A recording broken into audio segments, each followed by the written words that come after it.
Hello, everybody. How you guys doing? It is Thursday night, January 5th of 2023, and we're here for another exciting live edition of Wrestle Rewind. Yeah! Absolutely. Okay! And we are fully loaded. Happy New Year! Happy New Year's, and we are fully loaded with a lot of wrestling content to cover tonight, and I'm here to talk about it with each and every one of you that's watching. I'm Jose Casabona, your host, also the host of the Ravens Flock, founder, content manager, and executive producer of this wonderful, amazing channel that you are watching, subscribe to, and you are members of. And we appreciate each and every single one of you. I am tall, I am bald, I love all things anime, video games, and I'm also a hardcore wrestling fan.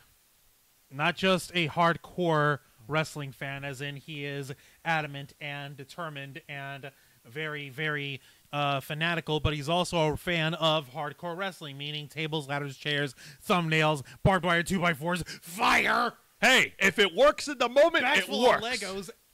Holy snap. Look, man, if it works in the moment, hey up, Steph, how you doing? You just came in just as we're getting started. And joining behind the camera is the host of the Black Files, my tag partner for Wrestle Rewind, the man who puts in the man hours behind all the videos that we produce on this channel every single week, a man who's hoping to start things off with a bang in 2023, Mr. Juan Rouse. Thank you for that introduction, Jose. Don't you ever forget the mister. And much like all our other shows on this channel, we are simulcasting on youtube.com/theravensflock and twitch.tv/theravensflock online. Hit the subscribe or the follow button on the bottom right corner of your screen. Hit the notification bell to stay up to date on all of our media content. Leave your questions and comments down below, and we will answer them during the duration that we are live. And if you wish to go above and beyond, I don't know, I'm trying to do the CM Punk go to sleep pose, but it's not working with a mic. That's because you're not the mic master. I know I'm not, damn it. If you wish to go above and beyond to support the Ravens Flock, then you can become an inner flocker. For $4.99 a month, you will have access to all of the amazing perks that comes with being a member. Juan, tell them. Well, for the fine folks who will be joining us on the chat tonight, if we've got some inner flockers in the chat, go ahead and throw up those lovely custom emojis, especially the championship belt emoji for Wrestle Rewind. Also want to say hello to Nikki Bella and Project Metal Music joining us in the chat tonight. Glad to see you folks. Welcome to Wrestle Rewind. You also get access to Members First and Members Only content, a special discount to our merch store, link in the description below, or check out this link, boom. And you also get to be part of the discussion that we'll have that will help shape the future of this channel. But pray tell, Jose, what exactly do we do here on Wrestle Rewind? Well, on Wrestle Rewind, what we do is we normally review 3 of the most exciting wrestling programs in North America today. We review WWE's NXT, All Elite Wrestling's AEW Dynamite, and Impact Wrestling on Access TV.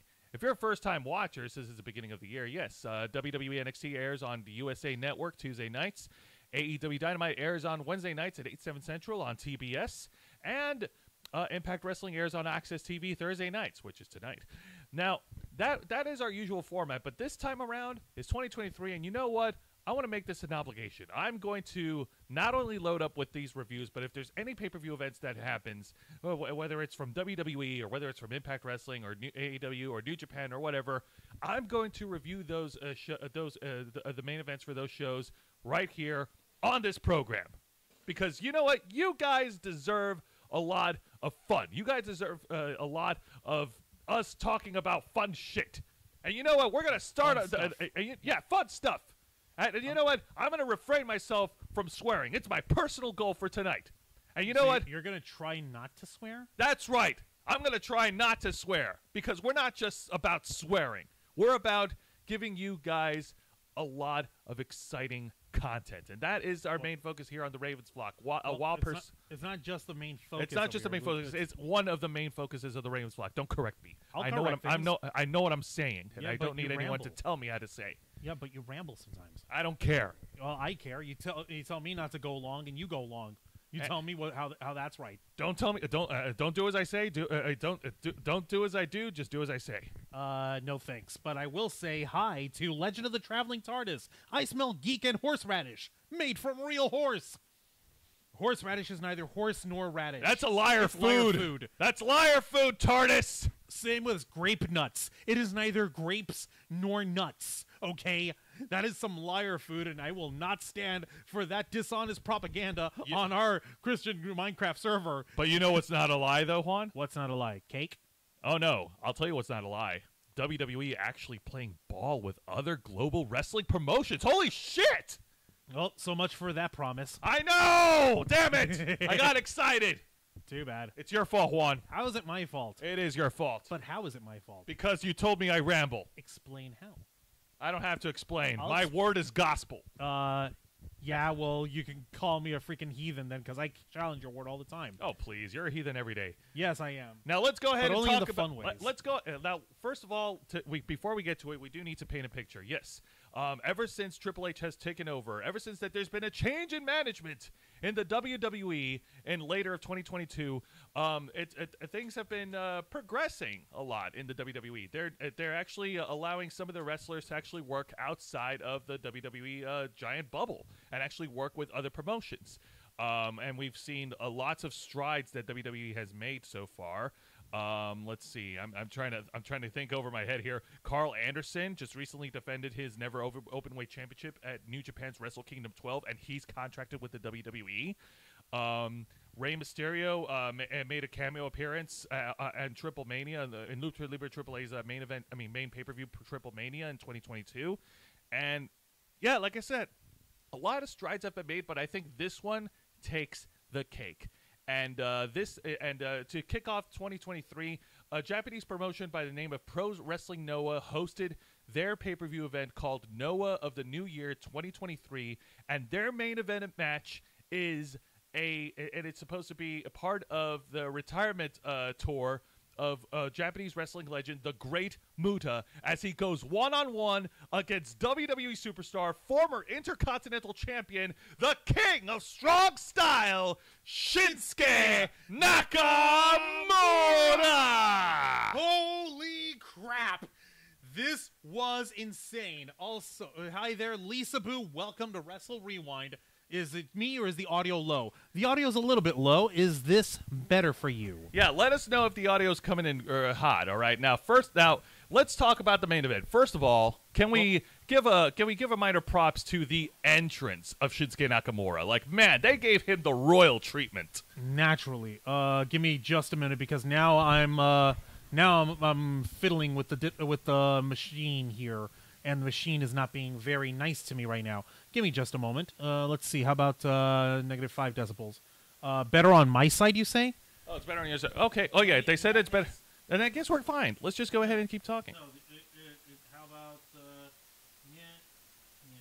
All right. How about that? Is that better now? Let us know. I equalized Jose's audio and mine. So here's me. Jose, go ahead and pipe up. All right. So first of all, before we get to the match, let's give some major props to Shinsuke Nakamura's entrance. Like, man, they treated him like a king. They gave him the royal treatment. They've laid out the red carpet for him, and it's no surprise because Shinsuke Nakamura, like, outside of WWE, he is one of the giant pillars of pro wrestling. Like, he's made a name for himself in New Japan Pro Wrestling.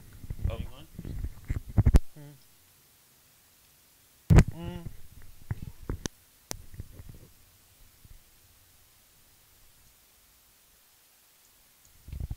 Just doing some mic checks.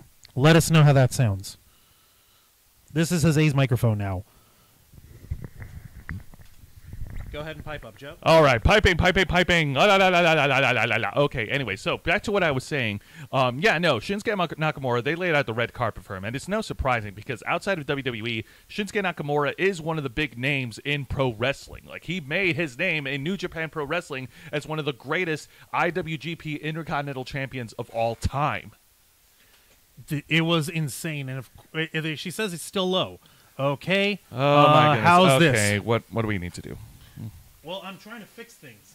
Yeah. Why don't we swap out my mic with one of the other mics? Yeah, let's do that. Let's just do that. Come on. Let's not even... Yeah. Just give us a couple minutes. Never a dull moment with the Ravens flock. And just as I was getting to the exciting part, I know you can hear me through Juan's mic, damn it! Hang on. Doodle-doo-doo-ba-doodle-doo. Check this one. All right, mic check. How am I coming out, Juan?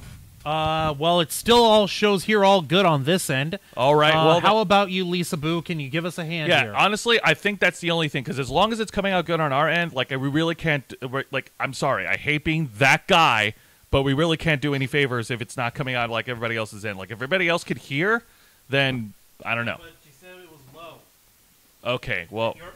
Your voice was low. Okay, so here's mine. Jose, go ahead and give your voice. Here's my voice. Listen to the sound of my voice, Lisa Boo. Please. Obey my dog. And please, let's continue talking about this, because I don't want to stop. Ugh. Shinsuke Nakamura is such a fantastic wrestler. So, yes, he gets the royal treatment. And then they has the match, and it is such a beautiful match. No. Someone actually recorded it on DVR and uploaded it on YouTube, and I saw the full match in its entirety. Juan, I'm going to send you the link so you can watch it on your own time. Yes, but please. It is certainly a fight. They took the fight in the ring. They started off by doing their amateur ground game, which is awesome to see. Like, the great Muda in the age that he's in right now hasn't slowed down. But it's really good. And then this is as high as I can get it. Yeah, this is as high as we can get. The microphone now. Yeah. I think it may possibly be your computer volume. I mean, have you not your computer volume one, but your computer volume, Lisa Boo. So, but anyways, let's go ahead and continue here. So they take the fight back at ringside, and obviously this is no disqualification, because later on, after the Great Muta red mists Nakamura right in the face. As in, he sprays red poison mist from his mouth and from the secret evil gland that the Great Muta has cultivated over many years. The Great Muta starts bringing in all the weapons, brings in the chairs and and a whole bunch of stuff, and it's awesome. Tables, ladders, chairs, oh my, holy crap. Okay, they didn't go that hardcore, but it was still a fight nonetheless. Shinsuke Nakamura was able to regain some ground, and he hit one of the coolest spots I've seen in the match, where they fought at ringside, and Nakamura's got the Great Muta hung up by the ring ropes, like dangling, and Shinsuke Nakamura ran all the way to the entrance stage and made a beeline into the ring and hit Nakamura with a running attack. Holy shit. Also, we got Shelly Fitzgerald up in the chat. Hello, Shelly Fitzgerald. Welcome to Wrestle Rewind. Hello, Shelly Fitzgerald. Do me a favor, Shelly Fitzgerald. Is my volume low on your end? Please let me know. I want to make sure that this is that it's an isolated incident. Let's go ahead and continue here. So after a long, hard fight between both of these men, holy crap, these guys are great, and holy crap, Great Muta has proven that he's got a lot of mileage left in the tank, even if he retires. Nakamura gears up, and he sizes up the Great Muta for the Kinshasa. And he misses. What's the Kinshasa for folks who don't know? It's basically him. It's basically like him, propping up into position, like energizing for a running knee strike right into the face. But Nakamura misses, and it looks like the Great Muta was going to spray him again until Nakamura, I kid you not, it's so weird, but it works. It looks like Nakamura was grabbing the Great Muta, and they were smooching face to face. But what Shinsuke Nakamura was trying to do, he was trying to grab the mist from right. Yes. Anywhere? Where? I don't have it. I'm sorry. Wow. You have to take my word, because my word should be enough. No, it's not. So they grab. So Nakamura, using his mouth, he grabs the Great Muta's mist from his mouth, pushes it back, and then sprays the green mist at the Great Muta's face before finally hitting him with the Kinshasa and pinning him in the middle of the ring. Your winner, Shinsuke Nakamura. Holy shit. Also, for those of you who are not aware, the big-ass deal that this is, a couple of things. Number one, the Great Muta is exactly how he sounds. This guy is a legend in the world of Japanese pro wrestling. He brought the more hardcore, hard-hitting, blood and guts style in terms of hard-edged fighting. He's wrestled a lot of great WCW wrestlers in his time, including Sting and Steve Austin. Yes, this was back when he was stunning Steve Austin, when he had long, flowing blonde locks instead of... No, can you picture Stone Cold with blonde hair? with any hair. Period. It was insane. And the Great Muta has always been an innovator of presentation and in his nefarious ways in the ring. So the fact that he's actually coming in on a retirement tour and that he actually got to go one-on-one with Shinsuke Nakamura, who's right at the height of his popularity, is part of WWE's roster. The fact that WWE even allowed this at all is freaking mind-blowing. And can we also give some props to Shinsuke Nakamura and his performances, man? Like, a lot of the spots that he did, like, in his wrestling, like, he was his usual, like, Nakamura style, like doing his gestures and all that stuff, like coming off heelish against the Great Muta. I like that. That was pretty cool. It was crazy good. It was really good. Crazy good. I loved it. I loved seeing his entrance, his presentation, and they brought back his original entrance theme here with a proper live violinist playing and a gigantic traditional Japanese drum. I don't remember the name of the drum being played as part of his entry into this match. It was phenomenal. It was one for the ages. It was one for the ages. And then after the match, both Nakamura and Great Muta, they shook hands in respect. They hugged it out, and yeah, it was fucking awesome. Damn it! There you go. You can't blame that one on me. Fine, whatever. It was just absolutely amazing, and I'm so happy that WWE were able to try to work a deal out with Pro Wrestling Noah. Like, man, holy moly, like WWE and their strides in working with the other global partners around the world, like that's amazing. That's really great. It really is astonishing, and I can't wait to see what this global outreach and cross-promotional wave in the world of pro wrestling, now that WWE is broken, as we like to make fun of Tony Khan using, the forbidden door. It's that this actually makes proper sense this time, because god dang it, WWE doesn't usually play with anybody, but now no, I heard Vince McMahon's going to make a return to sell WWE. Oh no, Nikki, we heard the same news too. We heard the same news, and the only thing I could say is, please say psych. Please say psych, for the love of, for goodness sake. God Please almighty, help. Come on, man. Come on. But that being said, I'm happy about it. And you know what? I hate pulling a line from Triple H, but you know what?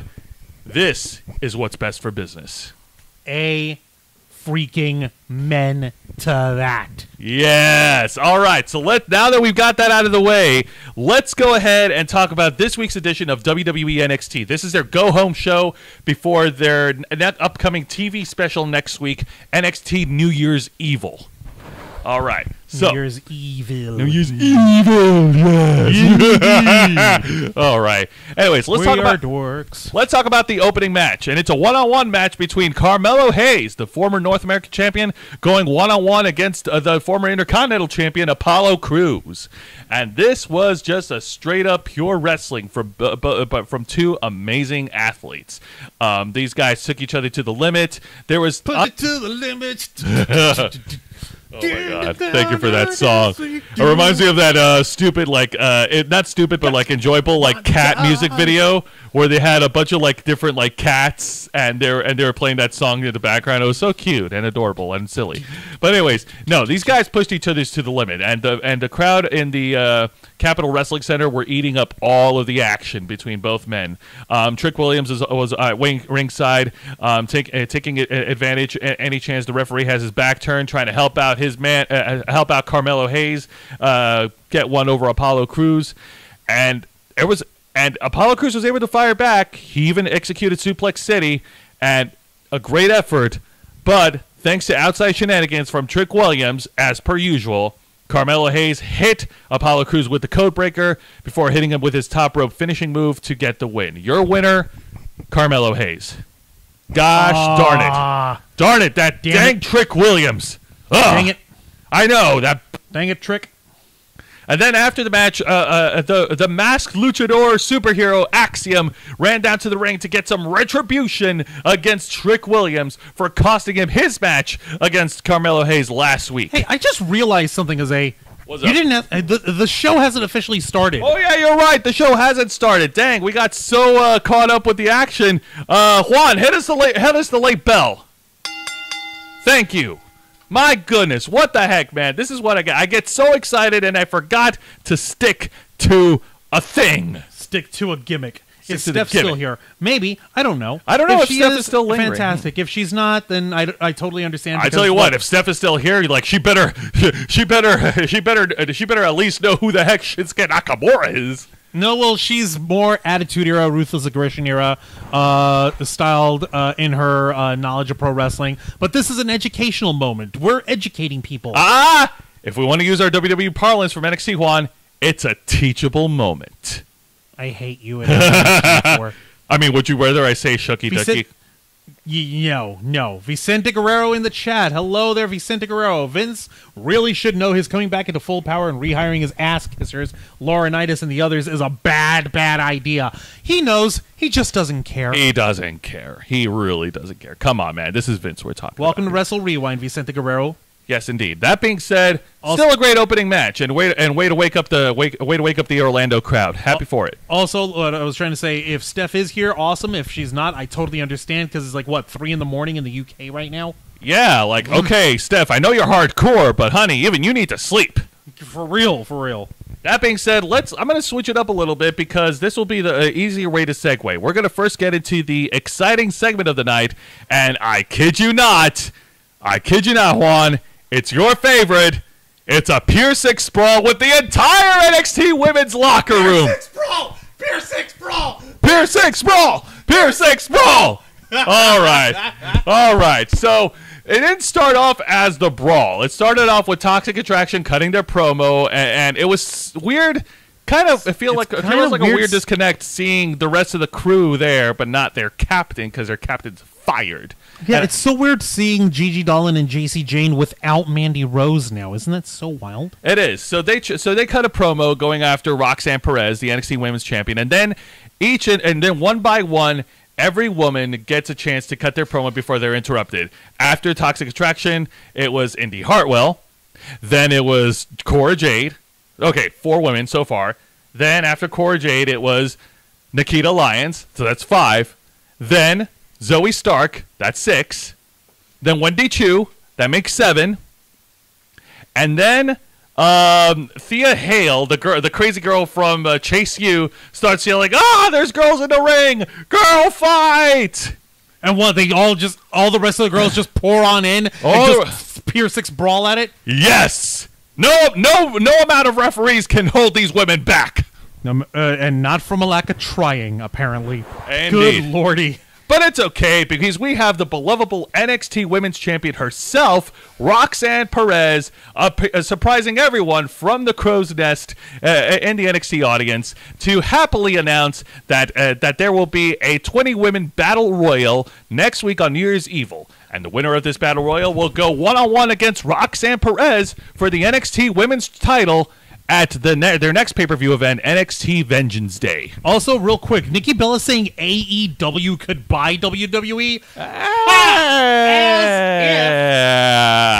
As if you'd ever sell it to them. And Vicente saying, if Steph is here at 3 a.m., she is a hardcore coffee drinker, and Bully Ray levels of pissed off. Oh, God. We're going to get to Bully Ray tonight. We're going to get to Bully Ray later tonight when we get to the Impact segment. Holy crap. Bully Ray's a dick. But that being said, Juancho, what are your thoughts? Like, at first it started off weird and annoying because every person kept getting annoyed, and I'm just like, oh, stop it. But then it ended with a fight. I have no problem with this.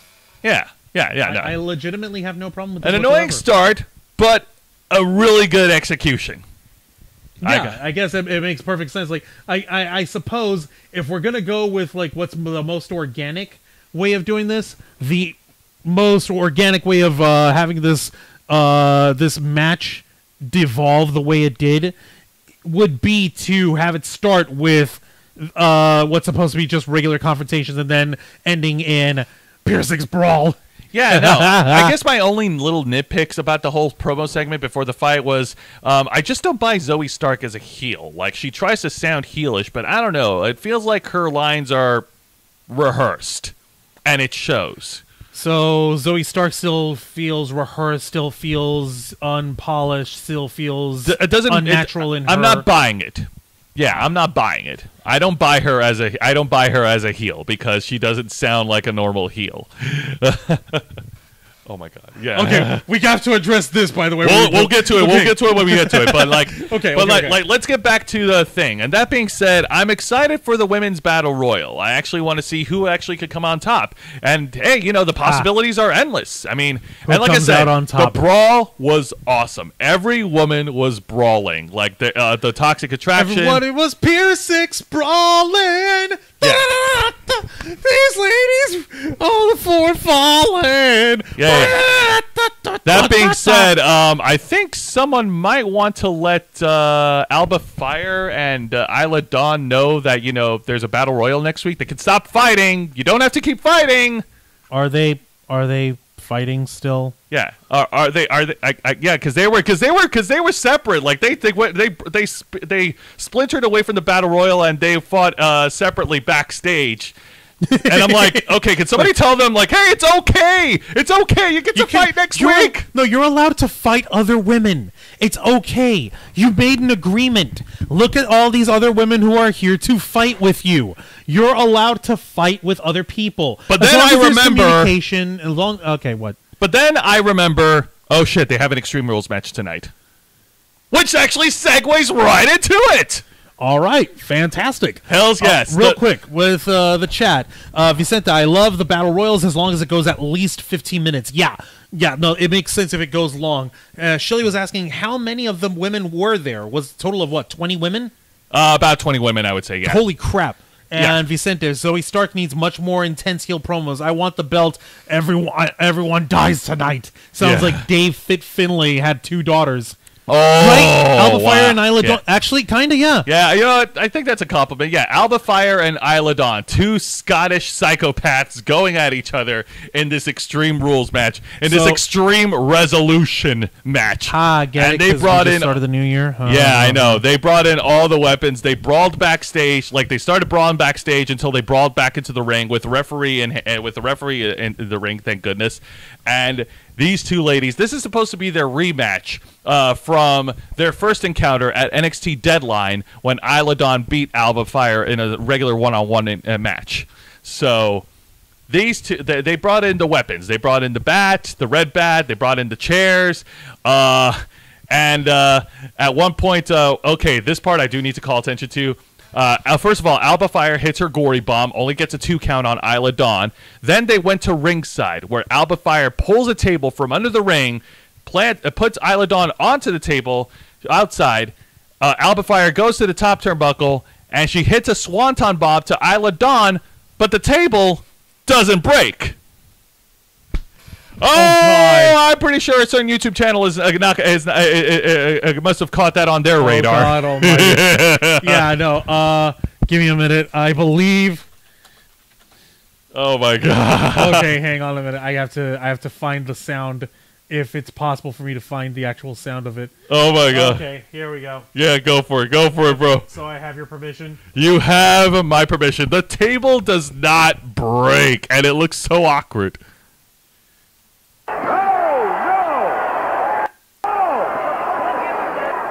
How do you mess that up? What the heck? I am the table. There we go. Yeah, that works.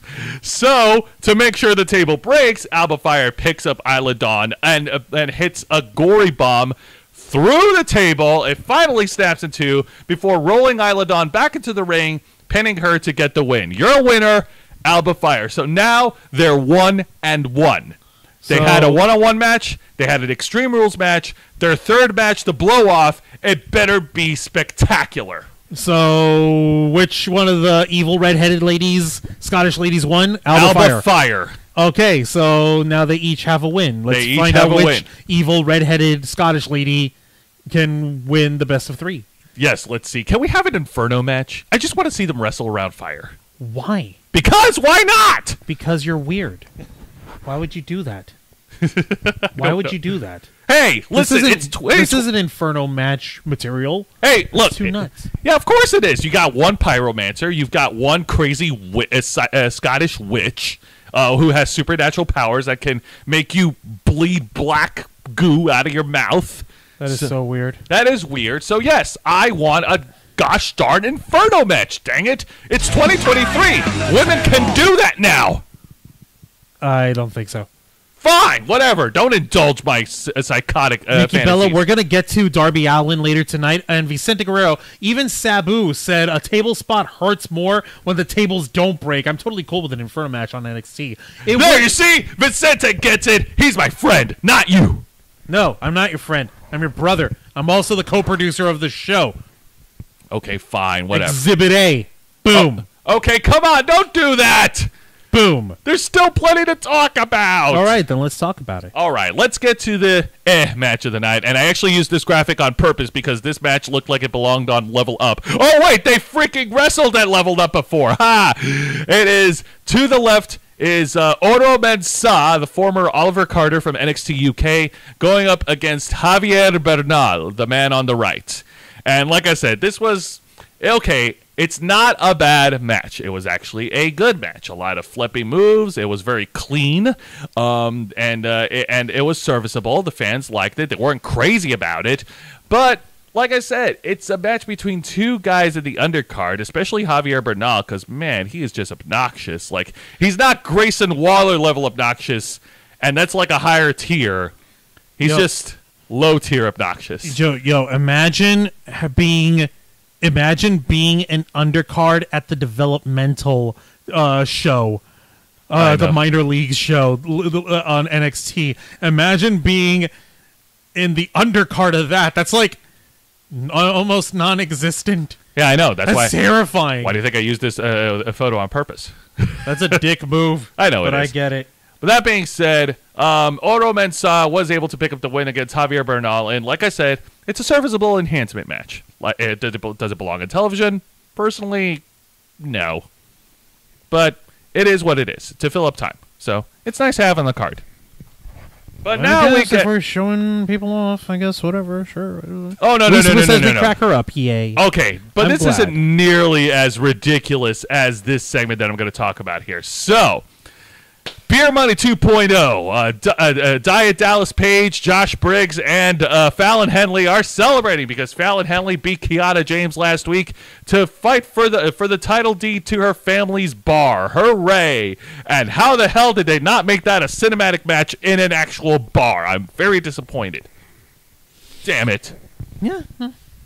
Anyways, all right. So, all right, I'm going to refrain myself from insulting. All right. So, yes, they're hyped up. They're happy. They're saying 2023 is their year. Yeehaw! And all that stuff. Yeah, we're going to someone give me a beer to chug. Chug. And then they were interrupted by the girl all the way to the left, Kiana James, the woman who was trying to buy off the bar, who wanted to tell Fallon. Are you serious, Michelle? Yeah, we're serious. Apparently, we're serious. So Kiana James basically said she's holding up to her end of the bargain. She will help pay for the bar so it can stay afloat.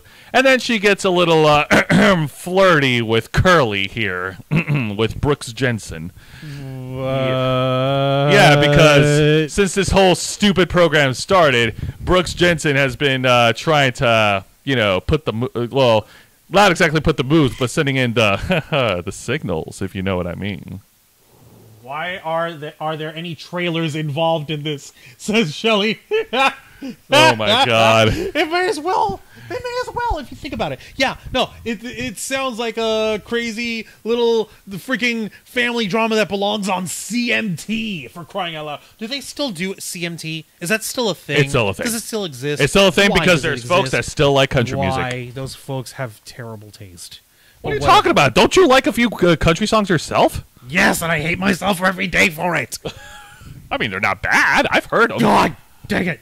That being said, okay, I'm going to be honest. I would have liked this tag team if, number one, they actually have a damn name for their team, and number two... That's the one thing that it's actually missing. Are they a team or are they not a team? Are they playing? Are they doing a thing? I would like to freaking know. And number two, Brooks Jensen, this curly-haired idiot. I swear, he is so offensive in his silliness. His silliness offends me. I don't like it. I don't like it anytime he's on my screen. Ugh. It's... God, I just want to reach over there and I just want to choke him out. God almighty, that's terrifying. I know, it's terrifying. Last match in a bar was Sheamus versus Jeff Hardy. This feud better not devolve into that kind of bad. Oh, God. They didn't even do that. They didn't even do a cinematic match. It was just a regular wrestling match. That's why I didn't cover it on the program, because it wasn't exciting enough. Ah, come on, man. That's sad. You'd imagine... Mullet boy. Ha! Yeah! Mullet boy. That's all he's known for. That curly, ridiculous mullet. Juan has a better mullet than him. That goes without saying. I mean, have you seen my Jedi mullet? It's insane. Even with me losing my mind over here and showing my age with it, it's definitely a right sight better than this guy's mullet. Well, yes, it is. And this is after me not brushing my hair. It's still flowy and stuff. Yeah. You see, Juan doesn't have to curly it up. Juan doesn't have to rip off Diamond Dallas Page's look from the 90s. God almighty. Man, remember when that was a thing? Yeah, I remember. That being said, the king of Bada Bing. That being said, I don't care for this segment. Can we please move on from this feud with Kiana James and the bar already? You killed my interest by not making it a bar fight. Right? I mean, come on. It would be insane. Like, oh, hey, like, shoot, like, what's her face? If it was a cinematic bar fight, Fallon Henley could have tacked on and like, well, you're going to help pay for the bar, and considering the mess that you made for wanting to have this match in here, you're paying for the damages, too. And that would have extended it, and that would have been like, oh, no, I'm just paying to pay this. Like, hey, come on. It would have been fine. Like, and what's the face? The boys could have been fine with it. Like, you know what? Let's drink it over. We're business partners. It'll be okay. Actually, you know what the boys would be doing during the fight? What? Placing bets. Placing bets. See? Tell me they wouldn't. They would. That would have been hysterical. That would have been great. It would have been a little flex on WWE's freaking production value. Oh, come on. It's NXT. Which, they could actually swear now. Yeah, for real. Like, they're allowed to swear when we're not, because Auntie Susan doesn't like a swearing over here. But Rod, damn it! And that's why I have to say, Vicente Guerrero. I disagree with you. I think that if they actually produced a cinematic bar fight between Fallon Henley and Kiana James, that would have been funny. It would have been funny. It would have been nice. Make it a cinematic match, but also show the ladies. Show how the ladies can fight and how they are proper wrestlers. But at the same time, show the boys having fun with it and show a little bit of mayhem to go with it. It would have been fine. Seriously, it would not have been the end of the world. Seriously, Shawn Michaels, how do you miss that boat? How do you do that? Come on, Shawn. All right, let's go ahead and get to the main event segment of the night, and it is another talk show segment of the Grayson Waller Effect. As the number one contender himself, Grayson Waller invites his guest, the NXT champion, Braun Breaker. Holy crap. How did this go? It was so uncomfortable. It was so high tension. Braun Breaker did keep his composure together when Grayson Waller was throwing in some verbs, basically saying like how he outsmarted him in every turn, how Grayson Waller's got Braun Breaker's number every week, and it's just it was pure entertainment. And Braun Breaker, like I said, he kept his cool enough until the end, when Braun Breaker decided to destroy Grayson Waller, hitting him with his military press power slam finishing move, throwing him out of the ring, and then grabs Grayson Waller's phone, gets the selfie camera, and now here's the thing. So we've talked about how Logan Paul did his selfie video of him diving off the Tom Turnbuckle and hitting Roman Reigns through an announce table in Saudi Arabia, and how that went viral. Yeah, that was actually cool, and now we got him embroiled in Crypto Zoo. Yes, I know. And then, so Braun Breaker's like, how can I make this work and not... And how can I make... what would... He was thinking to himself, let's see, how can I make this look cool again?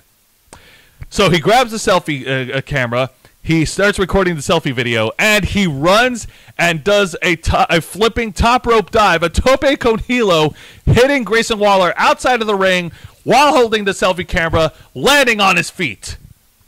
What? Oh my goodness, that was so awesome. That is crazy, man. Oh, you gotta be freaking kidding me, man. These two are scheduled to clash next week at New Year's Evil in the main event for the NXT Championship. Grayson Waller versus Braun Breaker. Kidding me? That is so cool. That is so cool. But Juan, what do you think? Your predictions for next week's main event? Do you think it's time for Braun Breaker to drop the title? He's been on a roll. How long has he had it? A year? A year. We're coming up to a year. Right. Do you think Grayson Maybe. Waller is ready? Maybe.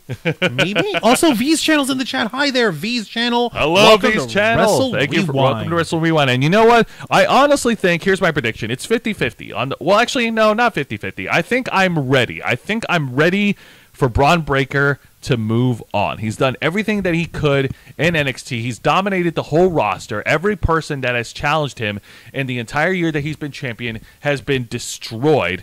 And Grayson Waller, he has actually been progressing in NXT. He started off as this bland Australian dude who came from a Survivor reality show or whatever the heck his background was. And he's actually, I think he's found his groove as this a-hole heel, this braggadocious, obnoxious heel, and rubbing everyone off the wrong way by just being himself, by just being in your face about it. And he's had great matches. He hasn't won any championships, but I think this might be it. I think Grayson Waller might be the guy to dethrone Braun Breaker. As in, like, he's going to do it in a dirty way, of course. I mean, Of course he is. He's not going to win clean. Vicente in the chat over here, and everybody saying hi to V's channel. Vicente Guerrero, nice to see someone still using the selfie phone for heat. I miss when Austin Theory did it. Nice Grayson Waller's doing it. And after 1 year, Grayson Waller going over makes sense. All right. Yeah, Well, absolutely. Yeah, like, it's cool that we had Braun Breaker being the legacy boy, carving out his own path, clearly polished, and he's clearly a natural in the ring. I think at this point, Braun Breaker is ready to be called up to Raw or SmackDown. But do we want him to be demoted to the main roster yet? What do you mean demoted? Have you seen what they're doing now? Okay. It's don't worry. It's the Triple H era. You could say wrestling, Juan. Yeah, if no defense gets his way. Damn it! Well- Don't say that. Well, my figuring is this. If Braun Breaker does come up to Raw or SmackDown, then yes, I suppose Grayson Waller being this heel asshole of a villainous champion would be a nice way to go. I suppose it would make sense. But is it time yet? We will find out, and I will be covering it next week. That being said, let's go ahead, before we move on to AEW Dynamite's review, let's go ahead and talk about the big buzz that's happened this week in pro wrestling. And that is this was an internet breaking moment. Yes. I gotta say that right now. The reignition, the rebirth, the return of WWE, a former WWE superstar, former multi-time women's champion, Sasha Banks, who now goes by Mercedes Moné, and she is signed to New Japan Pro Wrestling. Holy shit.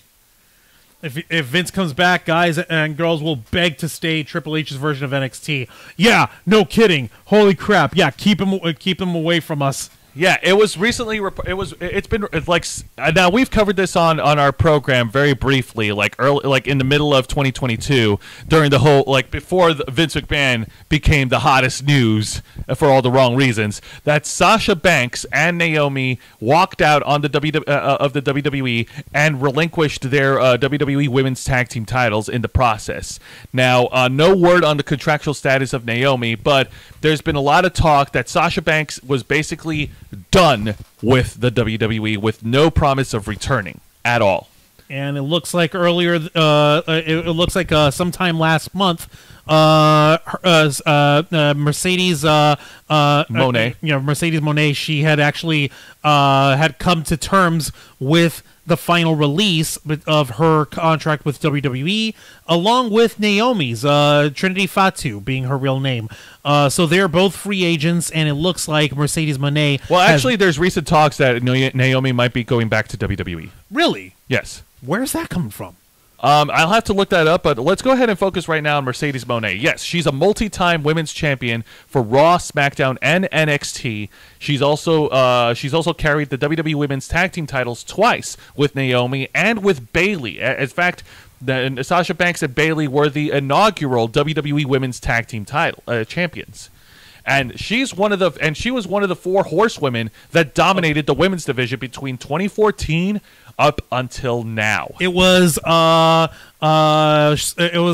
Sasha Banks, Becky Lynch, Bayley, and Charlotte Flair. That's right. That was the 4 horsewomen of NXT / WWE circa 2014. They did it first, Ronda Rousey, and they did it better. Yeah. Yeah. Now, that being said, so yes, Mercedes Moné made her shocking appearance this week in the New Japan Pro Wrestling's marquee pay-per-view event, Wrestle Kingdom 17, which happened on, we were all asleep because it happened overnight in Japan. It was happening on Wednesday or Tuesday.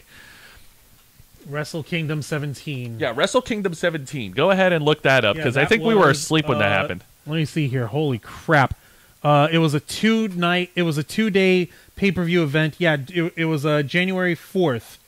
Yeah, and apparently the second part is going to be January 21st. Oh, I can't wait for that. But on the January 4th, the Night 1 edition for Wrestle Kingdom 17, after former WWE superstar Kairi Sane defended her IWGP Women's Championship in a really good match, Mercedes Moné made her presence known. She walked down to the ring and it looks like she stood face to face against the champion, and what happened afterwards is they were shaking hands, but then Mercedes Moné laid out Kairi with her finishing move, got on the mic, and basically declared herself like she's the conversation, the blueprint, she's the standard, she's the CEO of New Japan Pro Wrestling, or rather New Japan Stardom, and she has challenged Kairi Sane for the IWGP Women's Championship at their next pay-per-view event for New Japan Pro Wrestling, which I think is called... Jesus, jumped up Christ. I'm sorry. Which is called Battle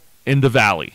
Holy crap. Yeah, she just goes by Kairi, not Kairi Sane, but still. I know. Kairi versus Mercedes Moné. They know each other from NXT and the main roster of WWE. That's they right. know that they can get good matches out of each other. So it's going to be a hell of a match to see how they can go one-on-one without the bounds of WWE programming holding them back. Now, Vicente is saying Mercedes Moné banked on herself. Good entrance in New Japan Pro Wrestling. Blown finish on Kairi Sane, but allowed after only doing it once. Yeah, I know. But that being said, now whether the star power of Mercedes Moné is actually going to help boost New Japan Pro Wrestling, or specifically New Japan Stardom, is still yet to be determined. And if it does, then it clearly shows you that Vince McMahon, scientifically speaking, had no idea what the fuck he had on his table. There you go, Jose, with the swearing again. God, because you're encouraging me! I'm not encouraging you! You're doing it You have this weird mind trick! What weird mind trick? It's your hair! It's my Jedi mullet? Yes! Yo, does my Jedi mullet make other people want to swear their heads off? Seriously. Help me out here. All right. But yeah, Juan, what do you think? Do you think that it's true that, if Sasha Banks can actually boost the popularity of New Japan Pro Wrestling, Vince McMahon just shows that Vince McMahon had no idea what he had? I mean, of course he doesn't know what he has. He's an idiot. Yeah. He's showing his age. He's over the hill. Yeah, this is the same guy who had no idea what the hell he had with Bray Wyatt before firing him in 2021. And then flanderizing Bray Wyatt with the masks and the funhouse and all that crap. To be fair, the Fiend mask, when I first saw it for the very first time, it made me shit myself. See, I had nothing to do with you swearing now. Okay, let me see here. Shelly saying no. Just no to Vince. Just no. No to Vince. No to Vince or no to Juan's hypnotizing hair? Is it no to my hair or no to Vince McMahon? No, yeah. My hair, I guess. And Vicente, either international irony by Mercedes calling herself Blueprint and having blue hair, or she was a Matt Morgan fan. All right. Now that we've got now that being said, it's also important to note that AEW has a working relationship with New Japan Pro Wrestling. So who knows? Maybe down the road we'll actually see Mercedes Moné back on the national TV on TBS or TNT. Probably, but I'll guarantee you, whatever her release was and all that stuff, they probably wrote in a little clause, something along the lines of, "Don't you dare go anywhere near Tony Khan or that coked out dweeb's money. He's not worth your dignity." Oh, and Chili was clarifying, note to Mike Jedi Mullet here. Yeah, okay. All right. Speaking of which, let's get to this week's edition of AEW Dynamite. Like the feels, it's Boom Dynamite! Now, before we get into it, it's important to know that AEW Dynamite has basically, like, if you could call it an upgrade, they've upgraded their production quality. Like, they've got new videos, like a new opening video, and they have a new entrance setup, and doing away the heel and babyface tunnels that they had from 2019 till 2022. Okay, see, that actually makes sense. Why do you need two separate tunnels for your entrance? Oh, but to differentiate who's the faces and who's the heels, Juan. No. Baby faces and heels still exist in wrestling. No, not like that. Not like that. Don't play with our game, our brains like that. I actually looked on social media, and there's people that actually criticize that they basically went the route of WWE producing for the AEW stage setup. Oh my God, with this Santa, you're right. I actually forgot about that crap. Mercedes Moné got criminally short reigns as women's champion. 4 reigns of 8 days, 27 days, and twice at 20 days. Once again, proving that Vince McMahon had no idea what he had. No, he doesn't, because he's a geriatric old fart. But that being said, Juancho, what do you think of the new setup for AEW? It's not bad to you, right? Yeah, it's a step up. It's fine. Looks good. It's fine. Yeah, it's fine. And the fans loved it. This week's AEW Dynamite takes place over in Seattle, Washington, the hometown of the Seattle Seahawks and the home state of the former WWE World Champion, the American Dragon, Bryan Danielson. Yeah. Cool. Well, now let's start off with the opening match. The opening match being, for the first time ever, absolute Ricky Starks going one-on-one against Le Champion, Chris Jericho, representing the Jericho Appreciation Society. So it's official. At the very first match of the new year, Chris Jericho wants to use the popularity of Ricky Starks and, like the vampire that he's become, drain the life and heat and popularity off of him. Oh, right off the top of the new year. All right, but don't worry. Let me get straight to the match. Okay, so these two, they fought a really hard battle going past the commercial break. Chris Jericho had his cohorts, the other jassholes that were on ringside. Jassholes. Yeah, that's never going to go away. Thanks, Ricky. Oh, my goodness. But then Ricky Starks then started fighting back, and he tried to hit Chris Jericho with the Rochambeau attempt, but Jericho was able to counter. And then he also countered Chris Jericho's Judas elbow, and it looked like he was trying to counter it to a move until Jericho was able to lock in the walls of Jericho, or rather the Lion Tamer, whatever one you want to call it, onto Ricky Starks. And Ricky Starks tried to crawl to the ring ropes. He gets to the bottom rope to break the submission hold, but with the referee's back turned, the jassholes hit Ricky Stark in the head with the baseball bat, knocking him out.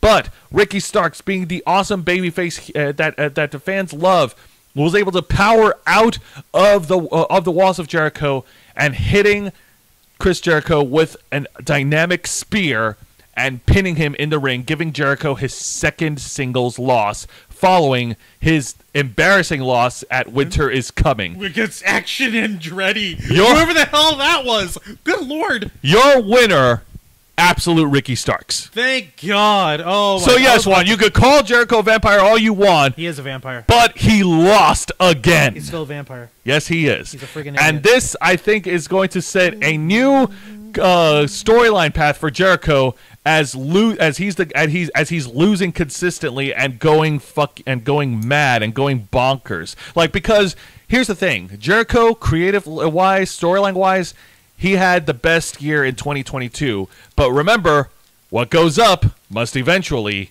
come down.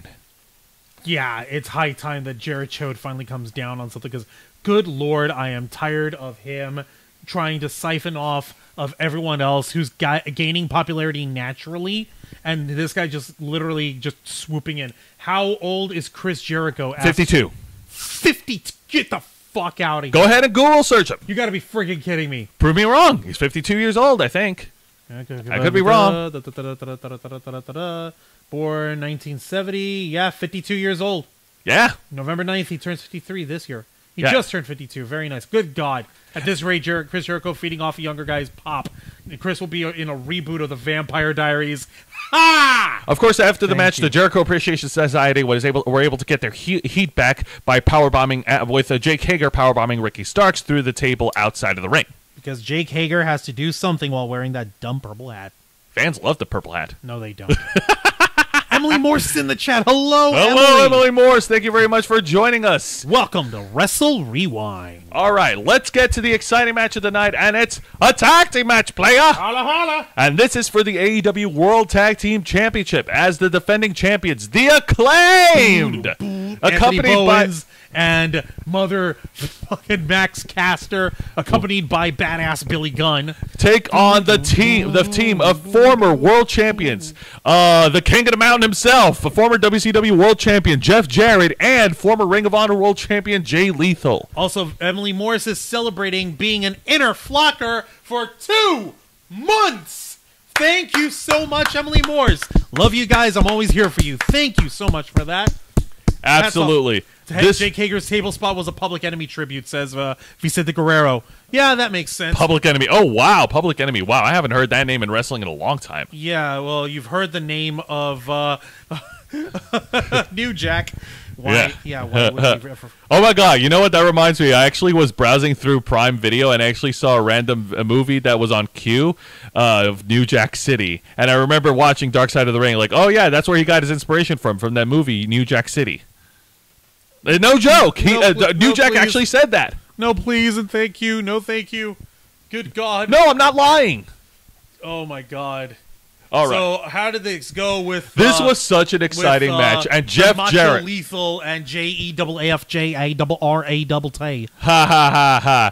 This was such an exciting match. And there was a spot where the baby faces... Susie Tride is in the chat. Hello, Susie Tride. Welcome to Wrestle Rewind. Came to show some love for your stream and give a thumbs up. Big hearts and thumbs up emojis. Hello, Susie Tride. Thank you for joining us. So this was a really good match. When the Acclaimed were gaining momentum in the tag match, there was a spot where they had Billy Gunn inside the ring, and they were mocking Jeff Jarrett's strut, where he does that thing, and Billy Gunn did it, but like while flipping Jeff Jarrett while he's laying in the ring. Like, that was so awesome. I love that. Oh my God, Jarrett deserves it. Now, Juan, I think you sent it to me earlier this week. It was a TikTok video of Max Caster's rap against Jeff Jarrett. So I'm assuming you saw it, right?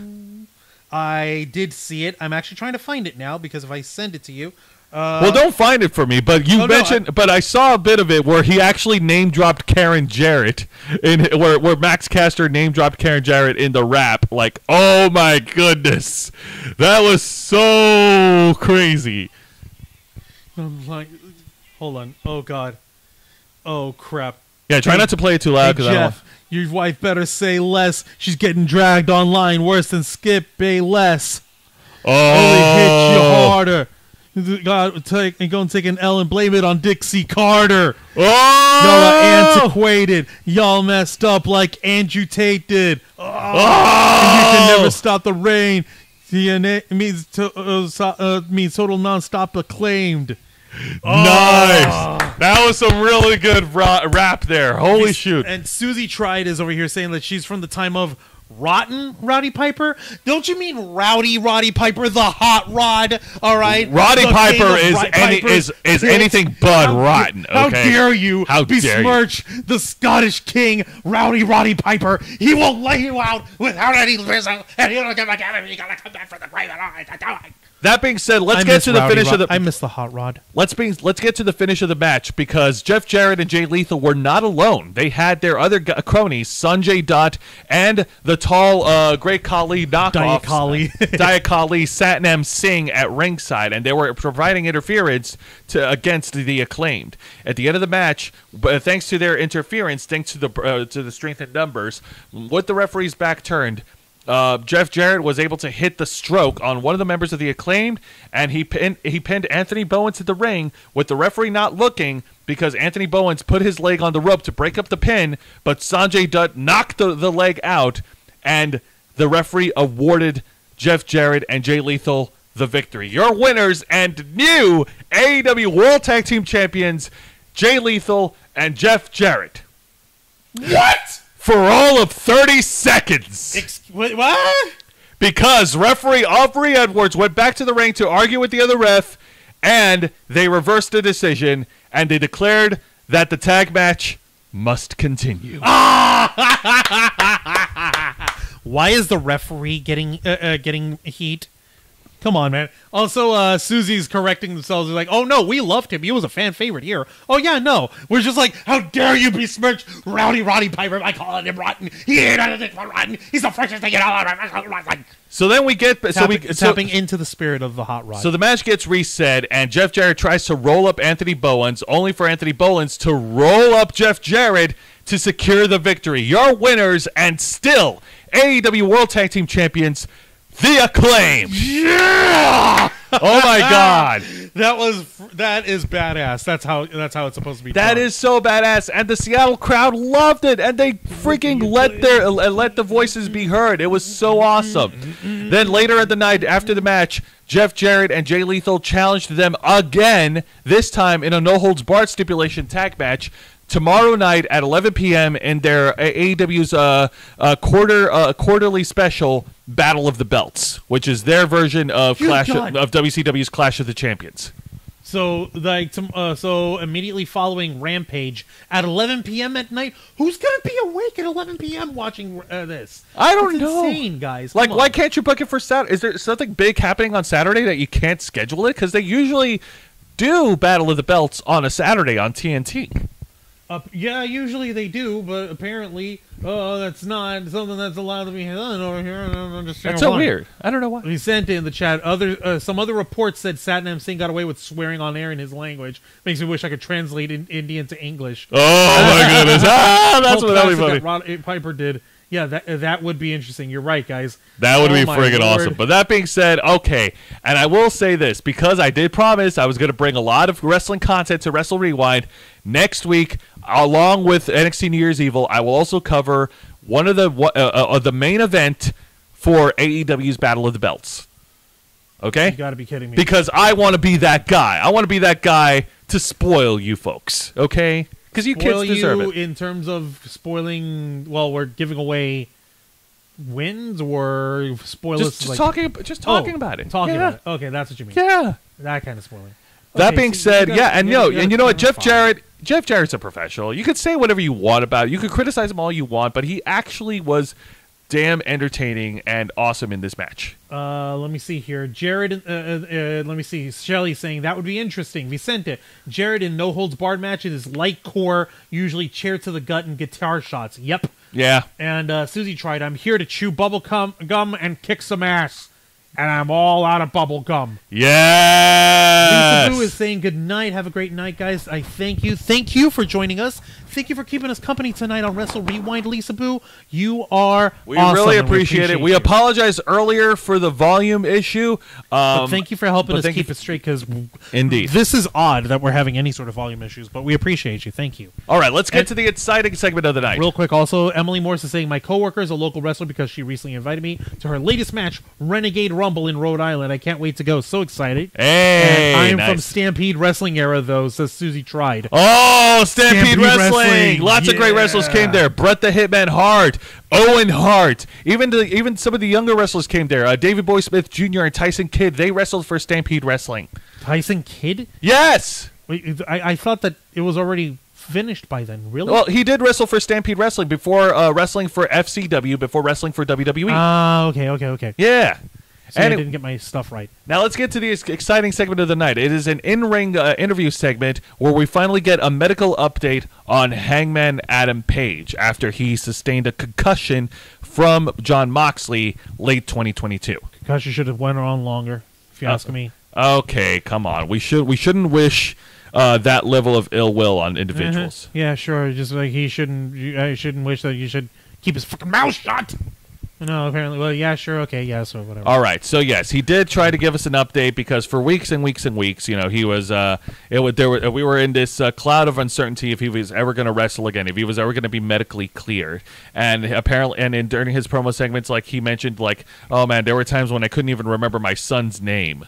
So, like, really trying to sell the whole concussion thing. And he was selling it here, too, as well. The fans were definitely cheering for Hangman Adam Page until he was interrupted by his foe, his opponent, the man that put him away, that put him on the shelf for so many months, another former AEW World Champion, the Death Rider, Jon Moxley. God dang it. Oh, yes, and these two had a war with words. Like Jon Moxley and Adam Page. Adam Page got really fired up and told Jon Moxley that he's going to kick him in the dick and leave his dick in the dirt. They were just trying to figure out how many times they could get away with saying the word dick on the air. Yeah, I know, it's Weren't they? crazy. And here's the thing. Hangman Adam Page is apparently not mad at Jon Moxley for giving him the concussion. What? He's mad at Jon Moxley for making fun of Adam Page getting the concussion. That's what you're mad. Really? Really? What? Oh, of course, the drama. The drama. Sell the drama, says Susie tried. And yes, you guys are right. Also, Jim the Anvil Neidhart, and yeah, head injuries are nothing to sneeze at. You're not wrong. You're not wrong. You guys are right about that. And Shelly saying, looks like he's going to burst out of that Levi jacket. Right? And these two will have a one-on-one match against each other next week to settle their differences. Vicente saying, bad news, Brown, too, was in Stampede Wrestling. I said Bret heard him a few times. Despite that, it was like Bret Hart saying he never injured anyone in his whole career. Yeah, like that's, well, you know, one guy is going to say one thing about his own career, other guy's going to say a different thing.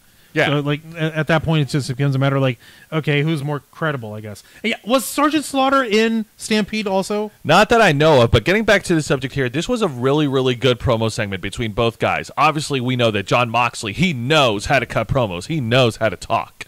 And Adam Page, like, seeing him fired up this way, like, okay, yeah, it's great, but the motivation behind it seemed a little confusing. Like, wait, you're not mad because he put you away? You're mad because he made fun of you for being put away? What? That's so weird.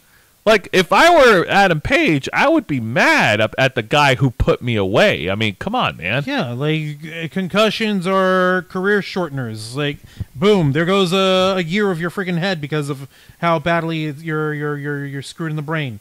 Boom, there goes another year off of your head. Yeah, no. That being said, because no, the Hangman is hurt, is got his fifis hurt because Moxley said mean things afterwards. Dude, it's pro wrestling. You're gonna have people say mean things afterwards. It's part of the job description. It's called Jon Moxley being an outlaw. He sucked the crowd in. He did suck the crowd in, and Juan's right. It's called Jon Moxley was being an outlaw, something you should know all about, Mr. Cowboy. No, he's just cowboy shit. Yeah. Right. That being said, because I'm biased, I hope that Jon Moxley kicks the hell out of Adam Page next week. Yeah, no, of course, like, the Hangman is set to be, like, the babyface of this situation because he's coming back from an injury, and he's defying the odds and coming back and all this good jazz. Yeah, and Moxley is playing as the heel in this program.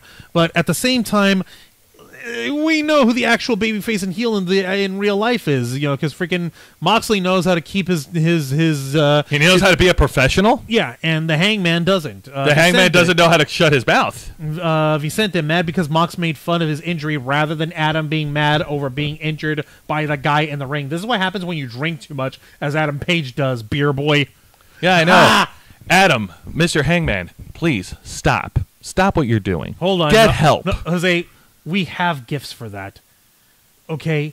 Like, we have gifts for this stuff. You know this. Oh yeah, I guess we do. All right? Yeah, you don't have to listen to me.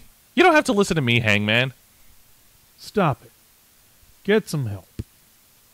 I mean, hey, it worked for Moxley. Yeah, actually, no. That's too Ow. low. That's too low. That's too low of the bell. I shouldn't say that because that was actually real life. And I do love Moxley as a wrestler. I shouldn't say that. I shouldn't make fun of that. I'm sorry. I retract what I said. But as far as Hangman goes, Hangman could go to hell. Stop it. If it weren't for him, CM Get Punk. some help. If it weren't for him, CM Punk wouldn't need a reason to drop. Wouldn't need a reason to drop the pipe bomb at All Out. Let's see here. And Susie, good. Glad they're trying to keep it, bringing in the crowd. Always good entertainment. Yeah, of course. Yeah. Hype up the drums. That being said, let's get to the meh match of the night. And I hate saying this because, once again, highlights a growing issue with AEW.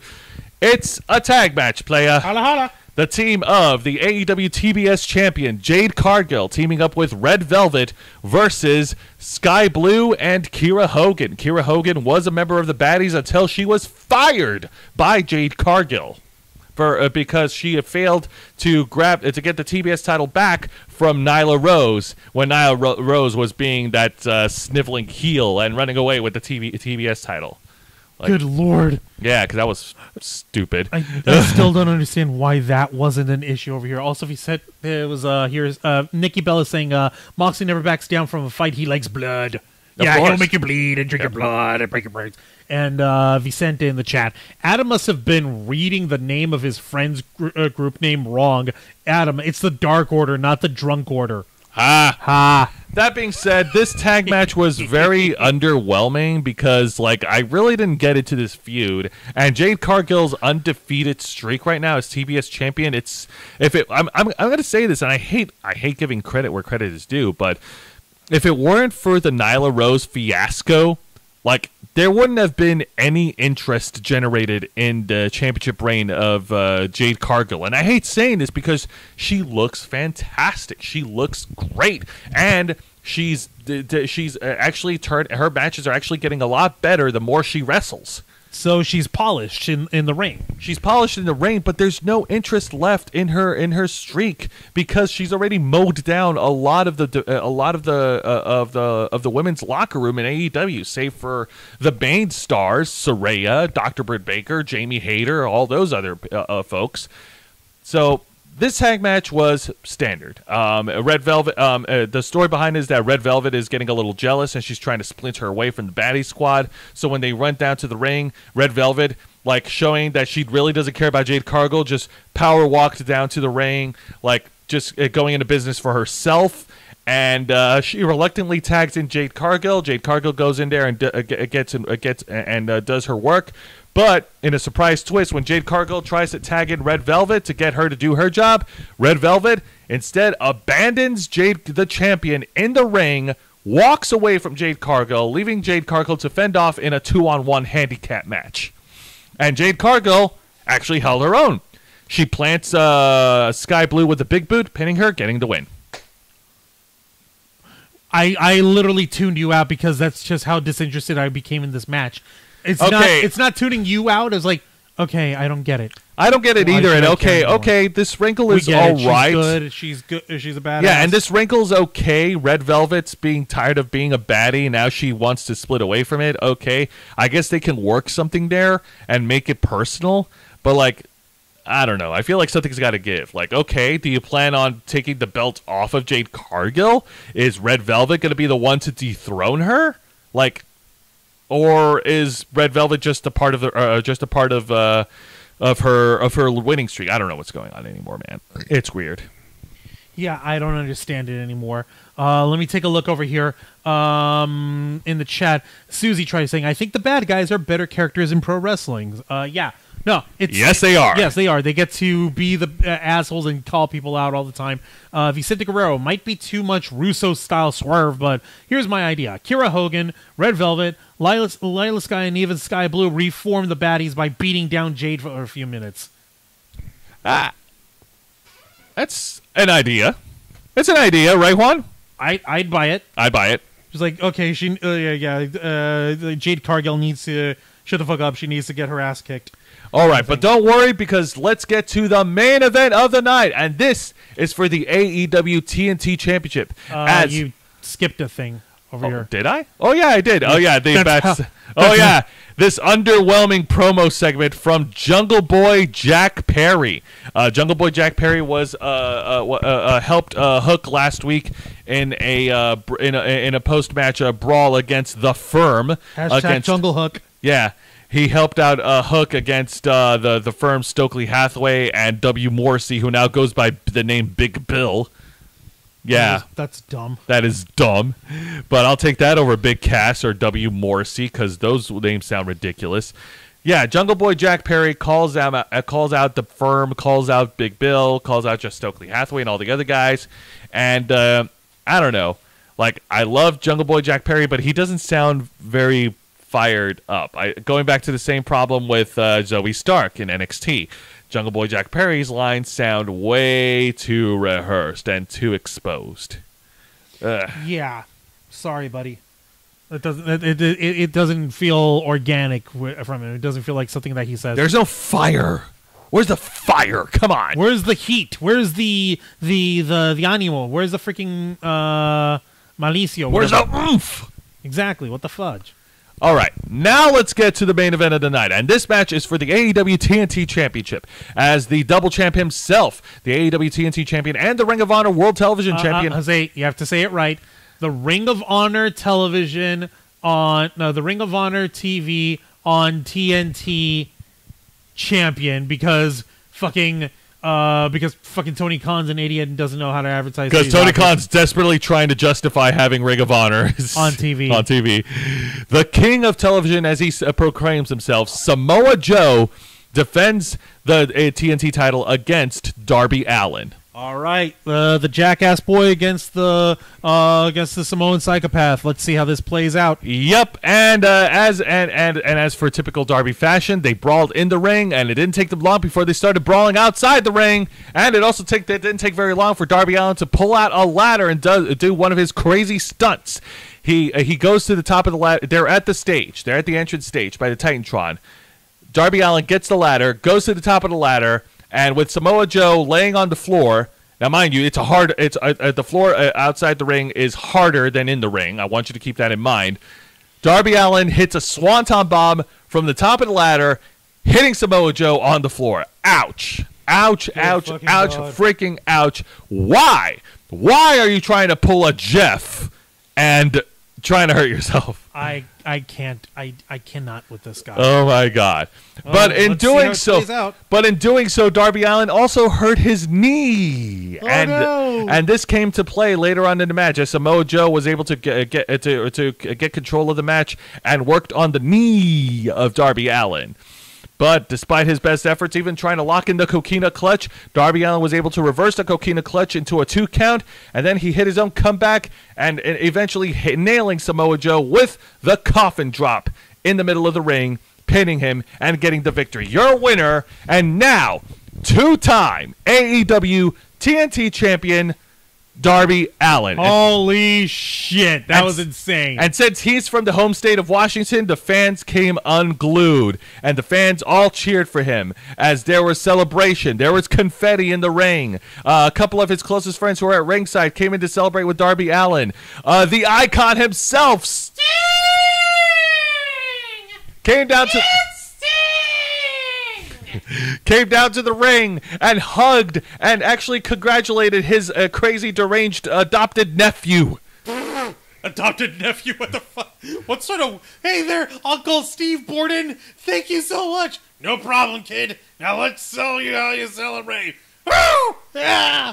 Oh, God. Such a weird interaction. What the hell would you I know. Oh, my God. So weird. This was such a great main event, and it's a great way to start off another year for AEW with each championship in the company being held by homegrown AEW talent. Yeah, very nice. I can dig that. Now, let me take a look over here in the chat. Susie Tried was talking about the women's tag match, Snorefest match. They get snarky, wish there would be some female Rowdy Pipers, right? That was what's her face Ronda Rousey was trying to do, but all she's doing is cosplaying and doing a bad job at it. Let me see. Hacksaw Jim Duggan's LOL. Yeah, that would be awesome. Oh! Guerrero, Big Bill is a better name than his last few months in WWE and possible nickname in the locker room, Big Angry Drunk. Credit to Darby on the skateboard shots, working on Joe's back. No credit to Tony for giving Joe a short reign. Great when Sting came out to congratulate Darby. Yeah, that's cool. It's okay. He still has his... from a coked out dweeb. It's okay. Samoa Joe still has the Ring of Honor World Television title for what it's worth. Yeah, no, and Susie, you're right. She doesn't understand the hot rod. She just cosplays as the guy. But actually, no, it's kind of it's actually an indictment on Ring of Honor and Tony Khan. It's kind of hard to be the Ring of Honor World Champion when there's no World Television Champion when there's no television deal. But don't you get it, Jose?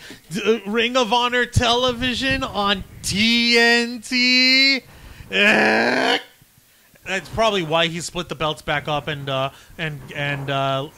had Darby Allin win, because he realized, yeah, no, his oh so subtle, intrinsic, and masterful plan of subliminally trying to get the producers to put Ring of Honor on TNT television. It's not working. It didn't work. Yeah, no, that's why he announced. That's why it's on a freaking app. Yeah, he announced it after Ring of Honor Final Battle in the post pay-per-view media scrum, where Tony Khan announced that the Honor Club subscription service is available again, and that's where they're going to be airing Ring of Honor TV going forward. No, that's not a TV deal. Then that's not a TV deal. That means that his bid at a TV deal failed, and and the only thing that he could think to do is restart the Honor Club app. Gee, wow.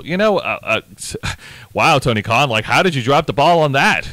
Man, it's almost as if purchasing Ring of Honor may have not been a good idea in the first place.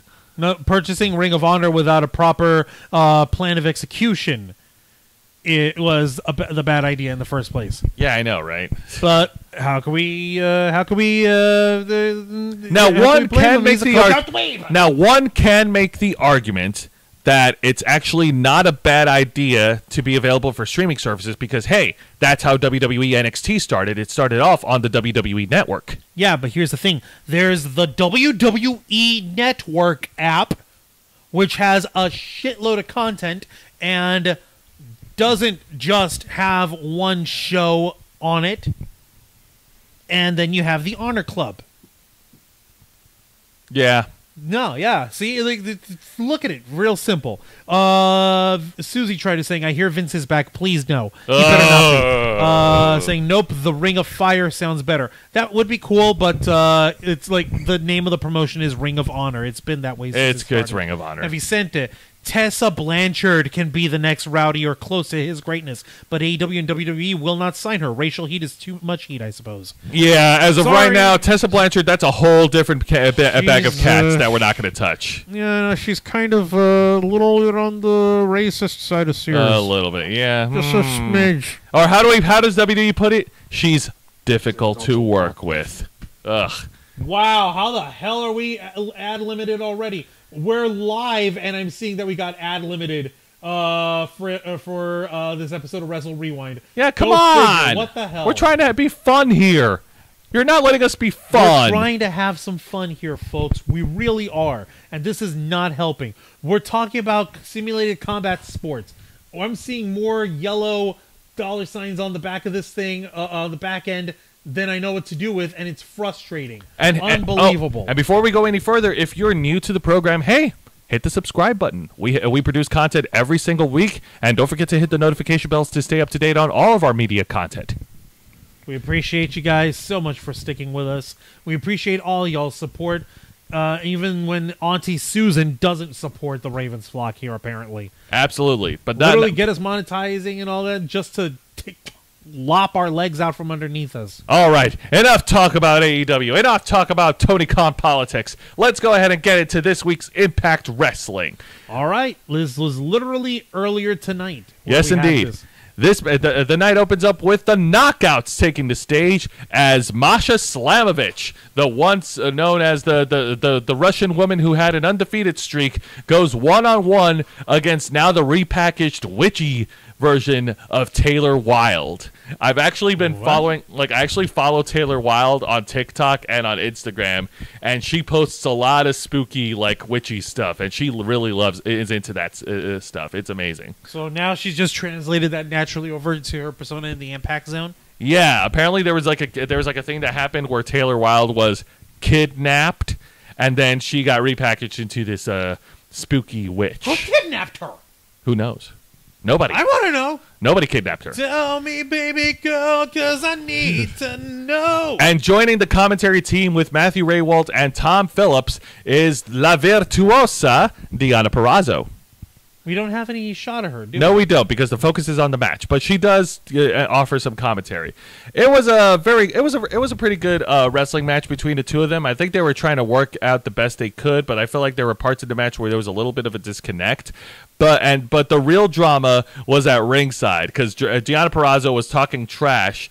All three of these women, by the way, are going to be competing at Impact's Hard to Kill next Friday in a #1 contenders triple threat match. And Deonna Purrazzo just trash talks both of them. And during the match, Masha Slamovich went up to Deonna Purrazzo and actually spat at her face. Wow. Wow, the disrespect. Oh my goodness. Let me take a look at something over here. Difficult to work with. More reason to see Charlotte versus Tessa Blanchard. It would be stiff as hell and nobody trying to sell at all. Taylor Wilde has gone fiend light in the last 2 to 3 weeks. And Susie Tribe is asking, what happened to that one wrestler with the dolly? With What? the dolly? She's talking about Alexa Bliss. Oh, yeah. Okay. Oh, that Alexa doll Bliss, is... the evil curse spell of the fiend Bray Wyatt was broken, and she's normal again. She's normal again, but for or is how she? long? I know, right? Anyways, the match ended with Taylor Wilde rolling up Masha Slamovich for getting the win, giving Masha Slamovich another loss on her record. Great! Because after the match, Masha Slamovich was unhinged, and she started attacking officials at ringside. She was about to destroy the ring announcer, David Pincer, who also was a ring announcer for WCW back in the day. And she laid out one of the officials with the snowplow finishing move at ringside. Like, wow, she has lost it. Literally and mentally. Yeah. She lost it, meaning the match, and she lost it, her fucking mind.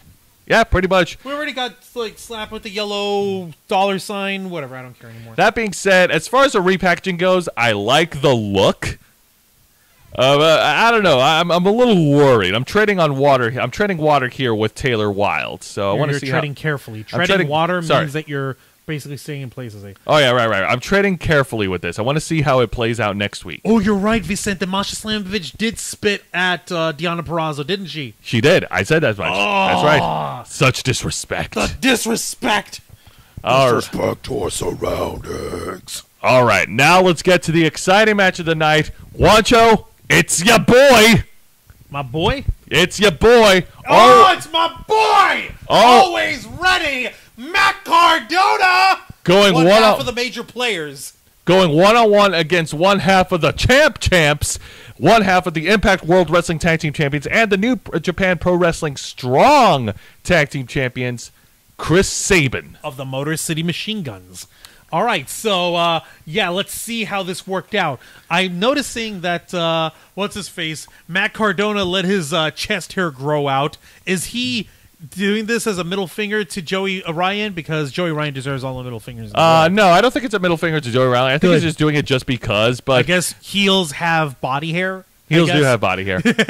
So as But so, baby faces aren't allowed to have body hair? so in this Is story, that a thing? oh my goodness, can we not? So in this story, I'm trying to think of a thing, okay? I can't help it. So in this storyline, the major players are positioning themselves to go. They're really wanting to go after the Impact World Tag Titles from the Motor City Machine Guns.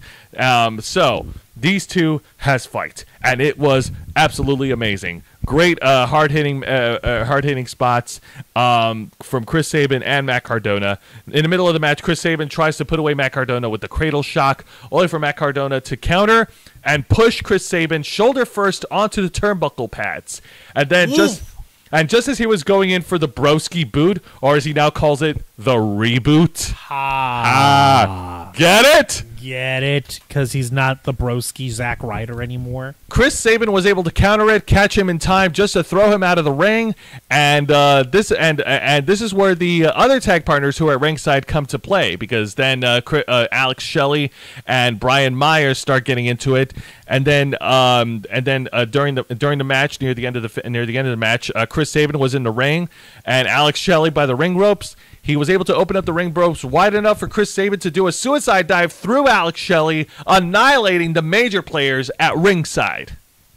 Holy crap. It was so good. And They're then in trouble. everything comes to a head as Chris Sabin hoists up Matt Cardona over his shoulders, finally nailing Matt Cardona with the cradle shock to get the win. Your winner, Chris Sabin. Yeah.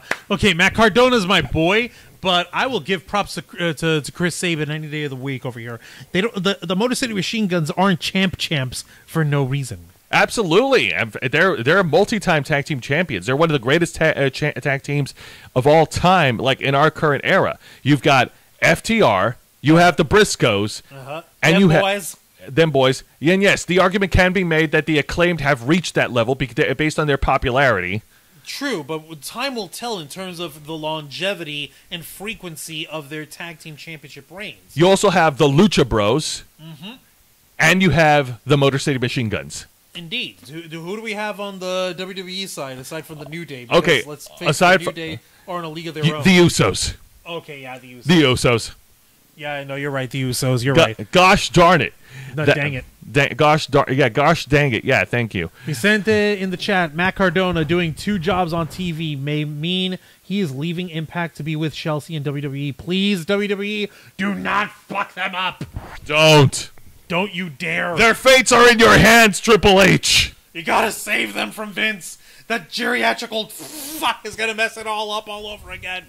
Hey, speaking of WWE, we get a really, really, really cool segment on Impact, which is a video package, like I guess an autobiography segment of the former multi-time women's champion and knockouts champion Mickie James. As a little rundown as part of her final rodeo, her last rodeo here. Yes, Mickie James will be challenging Jordynne Grace next week in a title versus career match at Hard to Kill.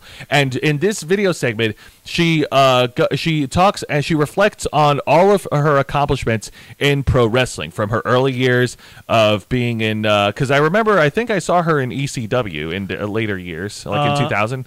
I'm not sure. It wasn't ECW. She was definitely in the early TNA. Also, Planet Q's Queen is in the chat. Hello, Planet Q's Queen. She says Motor City Machine Guns are better than the Usos.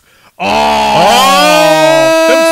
damn. Also, real quick, Vicente says Motor City Machine Guns may have been one of the best tag teams for years, whether they're in TNA or ROH. And Susie said hubby has heard that Vince was back. He better not be. No. Vince McMahon is trying to come back. We don't want him back. He could stay gone. It's better without him. So yes, Mickie James reflects on her from going back to her early years of TNA when she managed Raven, and she also was paired up with CM Punk. And she actually continues down her autobiography segment, like talks about how she has helped revolutionize the women's division, becoming a multi-time knockouts champion and knockouts tag team champions with the old guard of the TNA women's division. Oh, you're right. She was in an ECW dojo workshop run by Dory Funk Jr. Of course. Hell's yeah. Part of the Funkin Conservatory. Ha! And she also, and yes, I believe because they mentioned it now. I believe she also mentioned her success in the WWE during this segment, and then she tails it right back into when she made a comeback in Impact, and how she was also in charge of the all women's pay-per-view event for NWA called Empower, which was fun. Yeah, that was cool. So yeah, like this is obviously it's all building up for her possible last match next week at Hard to Kill. Like, it was really nice because she had she was in ECW from 2002 to 2005. No, ECW was already down. No, she was in TNA from 2002 to 2005 before signing with WWE. Yeah, that's what's up over here, Planet Q's Queen. It's all right though. But still, like the point is that with the craziness going on with the last rodeo over here, we got to see her reminiscing on stuff like her connection with Gail Kim, Trish Stratus, who else? Lisa Marie, the former WWE women's wrestler Victoria. Yeah, her part in being in the early parts of TNA as part of the gathering with Raven and CM Punk. It was so wild, and she just gave this very heartening, retrospective. Planet Q's Queen's like, I get it mixed up sometimes. It was an emotionally compelling segment and makes you want to actually watch the match next week. Yeah, it's like, okay, like this is everything to Mickie James. This is everything for her. If she doesn't win this, she is finished in professional wrestling once and for all, and that is really messed up. But at the same time, she's had a storied career. Yeah, no, she is basically made. She's done everything. Woman. She's a made woman. She's already accomplished everything she needs to in wrestling. She is done. That being the one night WWE crossover when she was on at the Royal Rumble, where she participated in the Women's Royal Rumble with her theme music, hardcore country. Yeah, and she was able to come out as being acknowledged as the at-time Impact Knockouts World Champion, although WWE wrote it out as Impact Women's Champion. Same thing. Well, same thing. But that being said, another sign of WWE working with other people. Right. Yeah, even though that was during the Vince era, but still. All right, now let's get to the match of the night. And yeah, no, like, it was so weird trying to watch the match because it was like I was watching a segment before the match started, and like immediately it went straight into the ring. And as Jonathan Gresham, the former Ring of Honor World Champion, went one-on-one against a guy named Sam. And yeah, this picture already tells you all of how well that match went. Like, it was... There was nothing to this freaking match. It was an enhancement match. It was nothing but an enhancement match to put over Jonathan Gresham as one of the best technical wrestlers in 2022. As he locks in, like, this is so weird. Check out the pinning position. Take a close look, folks. He's got the shoulders planted on the mat, and he also has his opponent's leg locked in this like weird twist position. Like, oh my goodness. That's crazy. Yeah, like he's got his opponent's arms pinned back using his leg, and he's using his free arm to hook the leg from the shin rather than from the knee or the thigh, and he's bracing himself off of his left arm off the mat.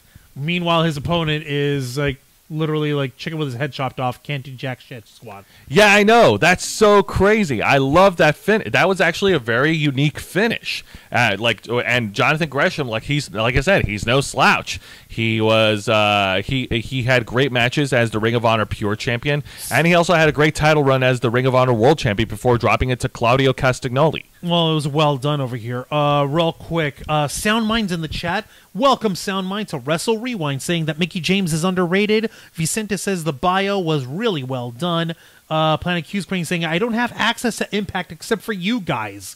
Well, we appreciate that. Thank you for letting us be your window to the world of the Impact. Of course, Zone. we really appreciate it. Vicente, Mickey James' career has been so great in wrestling for Mickey. Once she does retire, she better win the Powerball next. Right? Oh my goodness.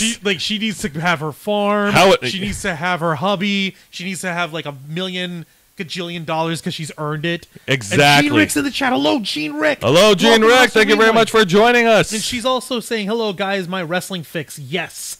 And let's see here. Have you heard the rumor that John Moxley is in talks with Triple H to be in the Royal Rumble? Ooh. What? Well, that is until it is proven, that is actually will remain a rumor. Remember, we have to take certain rumors with pinches of salt. That's true. And Jonathan Gresham lives up to his octopus nickname, says Vicente. Hells yeah. But now let's get to the main segment of the night, because I'm pretty much done with this nothing burger of a one-on-one feud. So, remember how I said 2 weeks ago how Kenny King appeared over at a wrestling arena for Lucha Libre, and it looked like he was, and I thought that he was done with Impact Wrestling, like he's wiping his hands clean of it. But no, I was swerved. I swerved myself, bro, because in this video package, it shows Kenny King visiting Montreal, Canada, specifically Montreal, Quebec. Yeah, specifically the training dojo of one Speedball Mike Bailey. That's right. Mike Bailey has his own training camp, doesn't he? He has his own training camp, and he's also got an axe to grind, and it looks like Kenny King has an axe to grind still against Mike Bailey. And so, to mock and to add insult to the training camp, Mike Bailey destroyed all of the trainers that were at the dojo one by one. He took them all on and laid them out. It was so like bad for bad for them. That is such a dick move. How dare you? A very big dick move. Yes, indeed. Ha. Ha ha ha. After the match, he tore up that one sign that was there, and yeah, he's basically once again trash talking, calling out Mike Bailey. Obviously, this has gone beyond personal since he attacked Mike Bailey's friends as his trainees. Take a look. So yeah, Kenny King, he is not having it. He is teed off, and he's destroying people left and right. And, how dare he? And now Mike Bailey is challenging Kenny King, but it's not going to be a regular wrestling match. He's actually challenging him to wrap up tape in his hands, and they're going to have a fight in the fight pit. What? Oh boy, the fight pit, the pro wrestling's answer to a worked MMA match. To a work shoot MMA to work style shoot match. MMA style match. Yeah. You know what they ought to do? If they actually have a proper fight pit kind of thing, that is where I would actually strongly recommend having a 6-sided ring over there. I agree. Now here's the thing. Make it make sense. Now here's the thing. The fight pit formula actually worked. WWE recently had the fight pit at Extreme Rules, where Matt Riddle destroyed Seth Rollins with Daniel Cormier, the former UFC heavyweight champion, as the enforcer.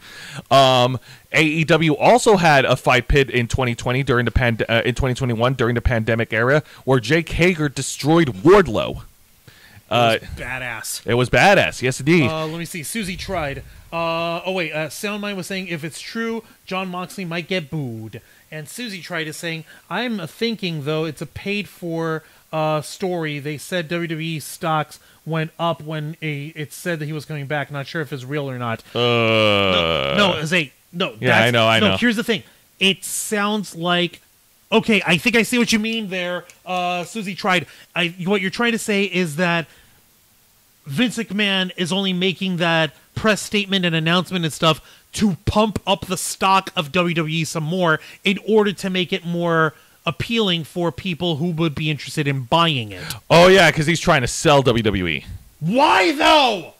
Because he's an idiot. Because he's an asshole. He's like, if I can't have it, none of my kids can have it. That being said, getting back to the subject, and yeah, back in the early years in the Attitude Era, WWE actually had fight pit matches where Ken Shamrock took on both Owen Hart and Steve Blackman in SummerSlam 1998 and 1999 in a Lion's Den match. So it can work. In fact, Impact Wrestling had a similar style match in TNA Lockdown 2008 where Kurt Angle took on Samoa Joe in an MMA match. And they blocked out the ring ropes during the match. It's crazy. Of course, Samoa Joe won, but yeah, it was awesome. So, yeah, you know, Juan, I'm with you. If they can bring back the 6-sided ring, and if they bring back the same structure for TNA Lockdown, and have it set up for Mike Bailey and Kenny King, I'll watch it. I'll watch the hell out of it. And I will love it. Yeah, no, and the Planet Q's Queen's even saying, like, yeah, but I remember those matches. Those are classics. Those are really good. All right. Insane. Now let's get to the main event segment. Here we go. Oh boy, I hope you guys like talking about assholes, because it turns out we don't need the Black Files to talk about assholes here. All right. Here we go. Bully Ray, who's challenging Josh Alexander for the Impact World Championship at Hard to Kill next week, and they're going to be fighting in a Full Metal Mayhem match. And he's got a confrontation with the executive vice president of Impact Wrestling, Scott D'Amore, Mr. Canada himself. Look, the moment that Scott D'Amore showed up, someone brings out the Canadian flag. Someone whips out the goddamn Canadian flag right there at the hard camera's view. And yes. There was so much Canada being thrown left and right. I could have sworn I heard a Mountie galloping down the ramp with Scott D'Amore. There was maple syrup being poured on people on the opposite side of the camera. Rainwald started singing in French. Folks are chewing Canadian bacon loudly. Poutine was being handed out. Hells yeah. All right. And the metric system was not snubbed. Oh my God! All right. Should have been the cannabis flag. So Juan, thank you, Susie tried.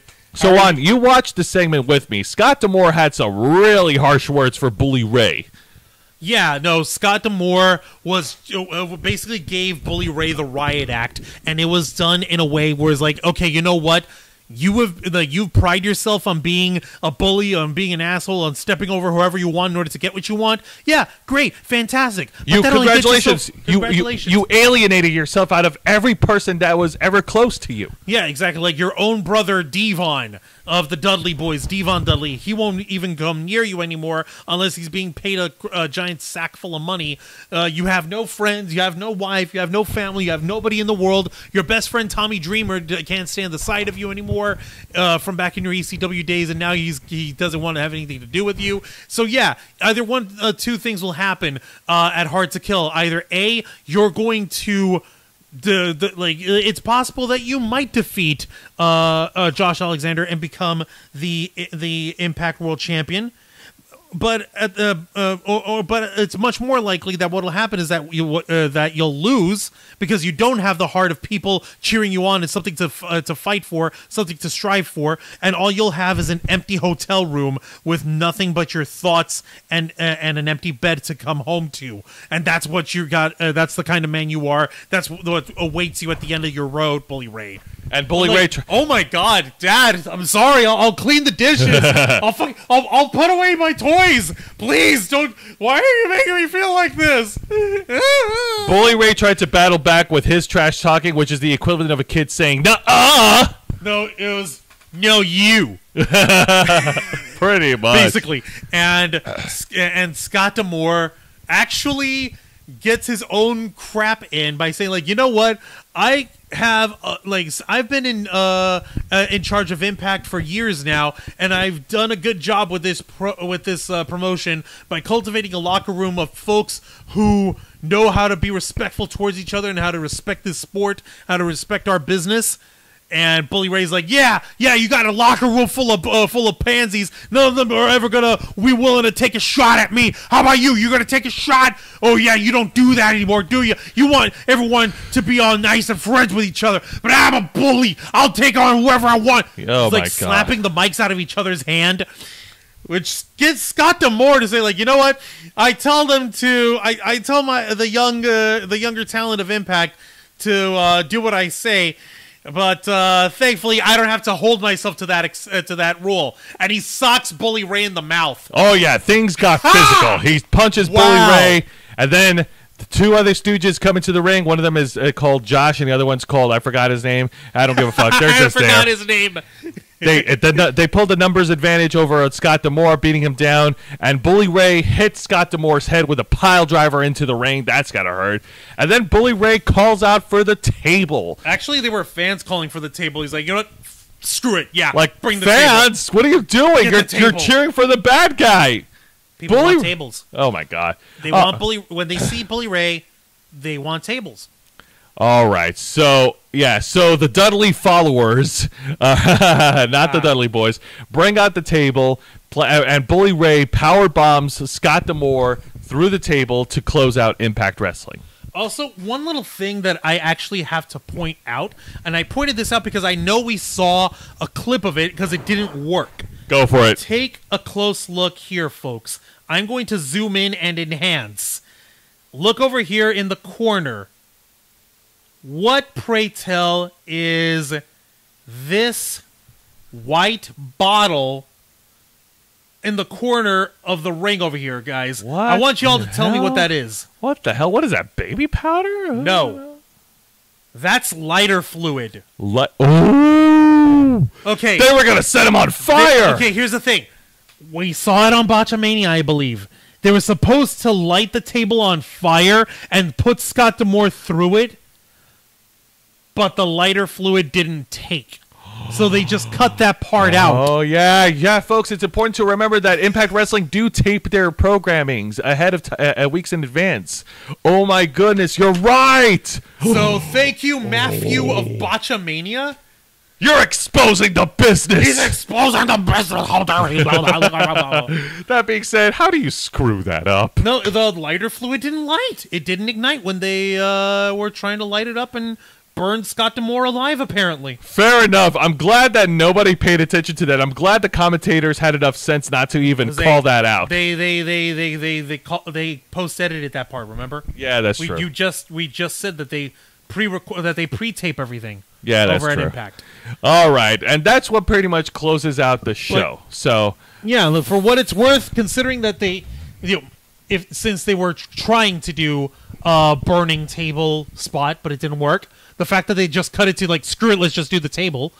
Yeah. That makes perfect sense. It does. Yeah. Let me take a look over here in the chat real quick. Jose skipped over the Sami Callihan promo. How shocking, given he's a Callahan mark.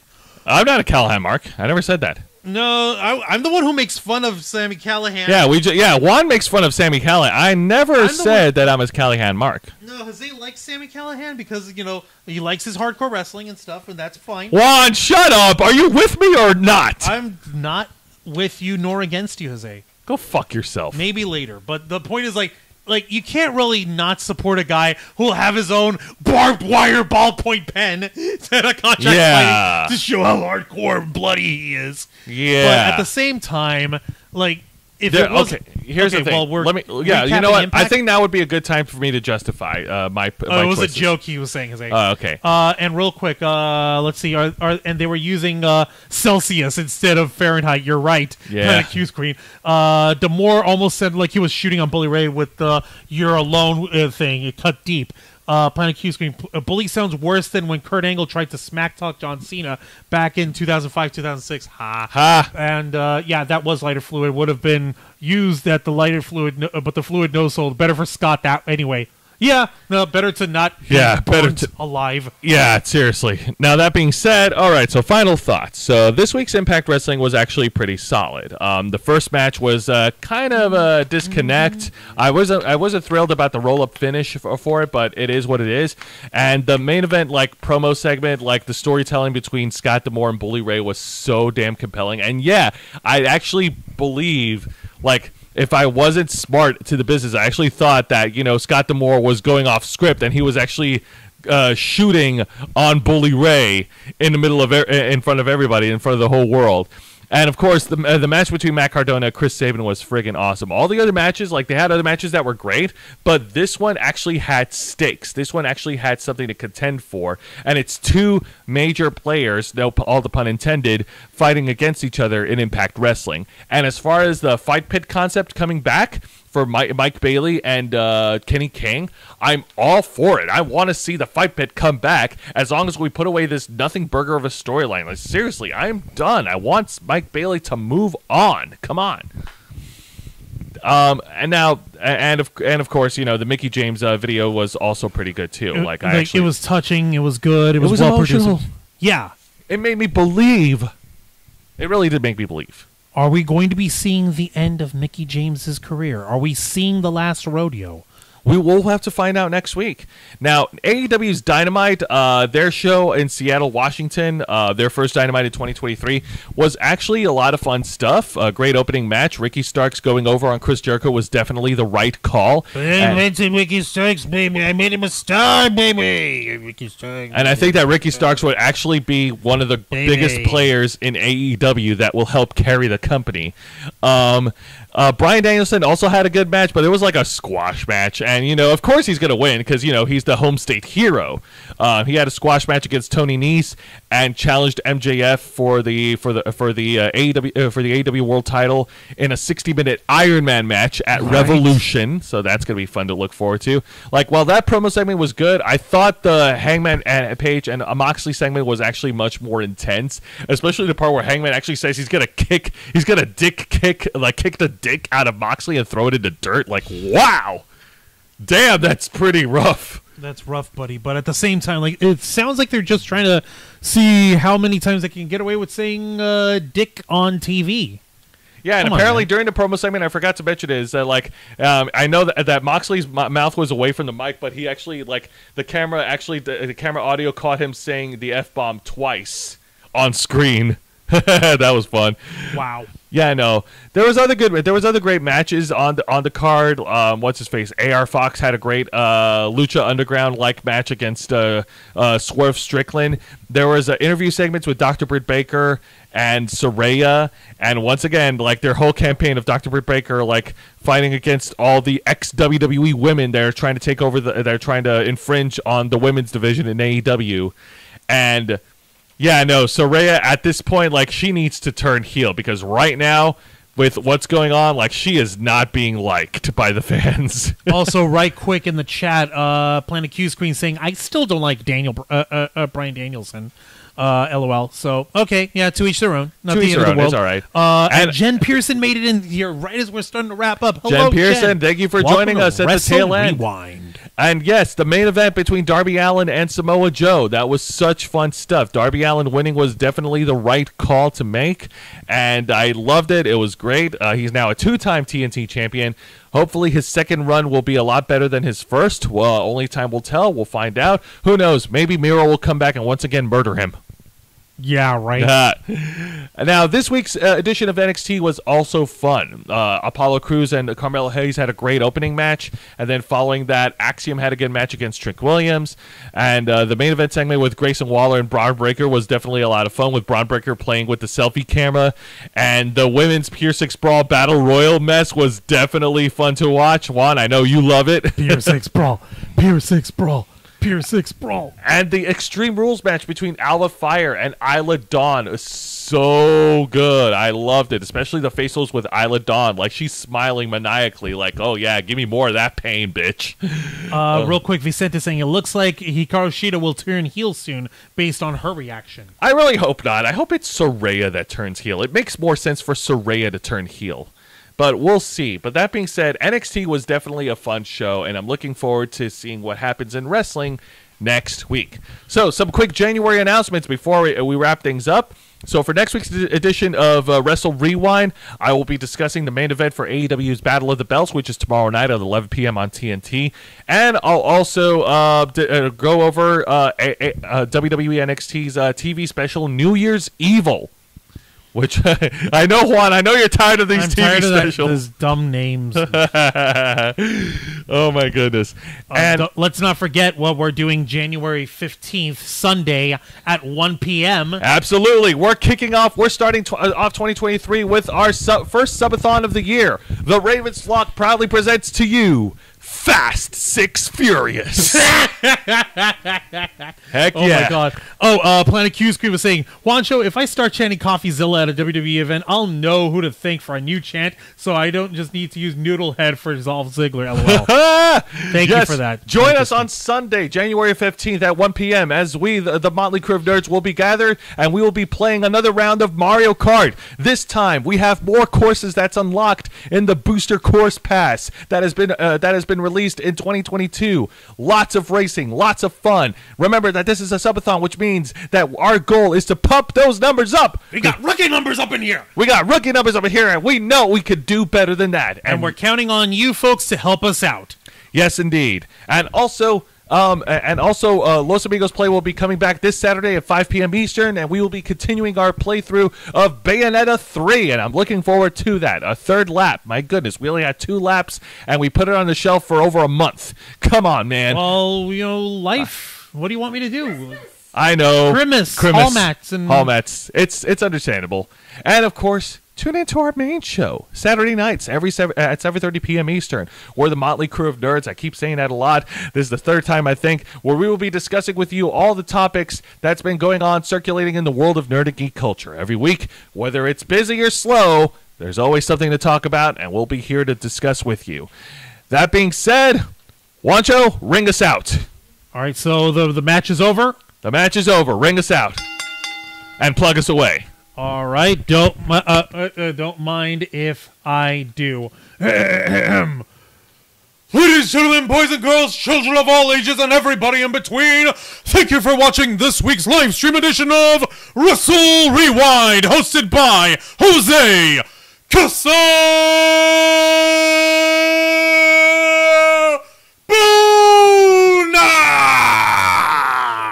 as he reviews for you the best of the worst of 3 of the most exciting professional wrestling programs in North America today. WWE's NXT, All Elite Wrestling's AEW Dynamite, and Impact Wrestling. Join us and step into the ring for the reviews live every Thursday night at 10 p.m. Eastern Time, simulcasting on YouTube and Twitch. Hit the subscribe or the follow button, ring the notification bell, become an inner flocker by hitting the join button, and until next time, continue to follow us on Facebook.com/TheRavensFlock, Twitter.com/RavensFlock13, Instagram.com/TheRavensFlockOnline, Twitch.tv/TheRavensFlockOnline, and of course, remember to hit the subscribe button and the notification bell right here on our flagship platform, YouTube.com/TheRavensFlock, humble home of the Black Files, Los Amigos Play, Wrestle Rewind, and the Ravens Flock. All right, folks, thank you very much for tuning in to the first ever edition of Wrestle Rewind for 2023. I'm your host, Jose Casabona. That was Juan Arouse. And thank you, the great Muda. And happy to see you again, Mercedes Monet.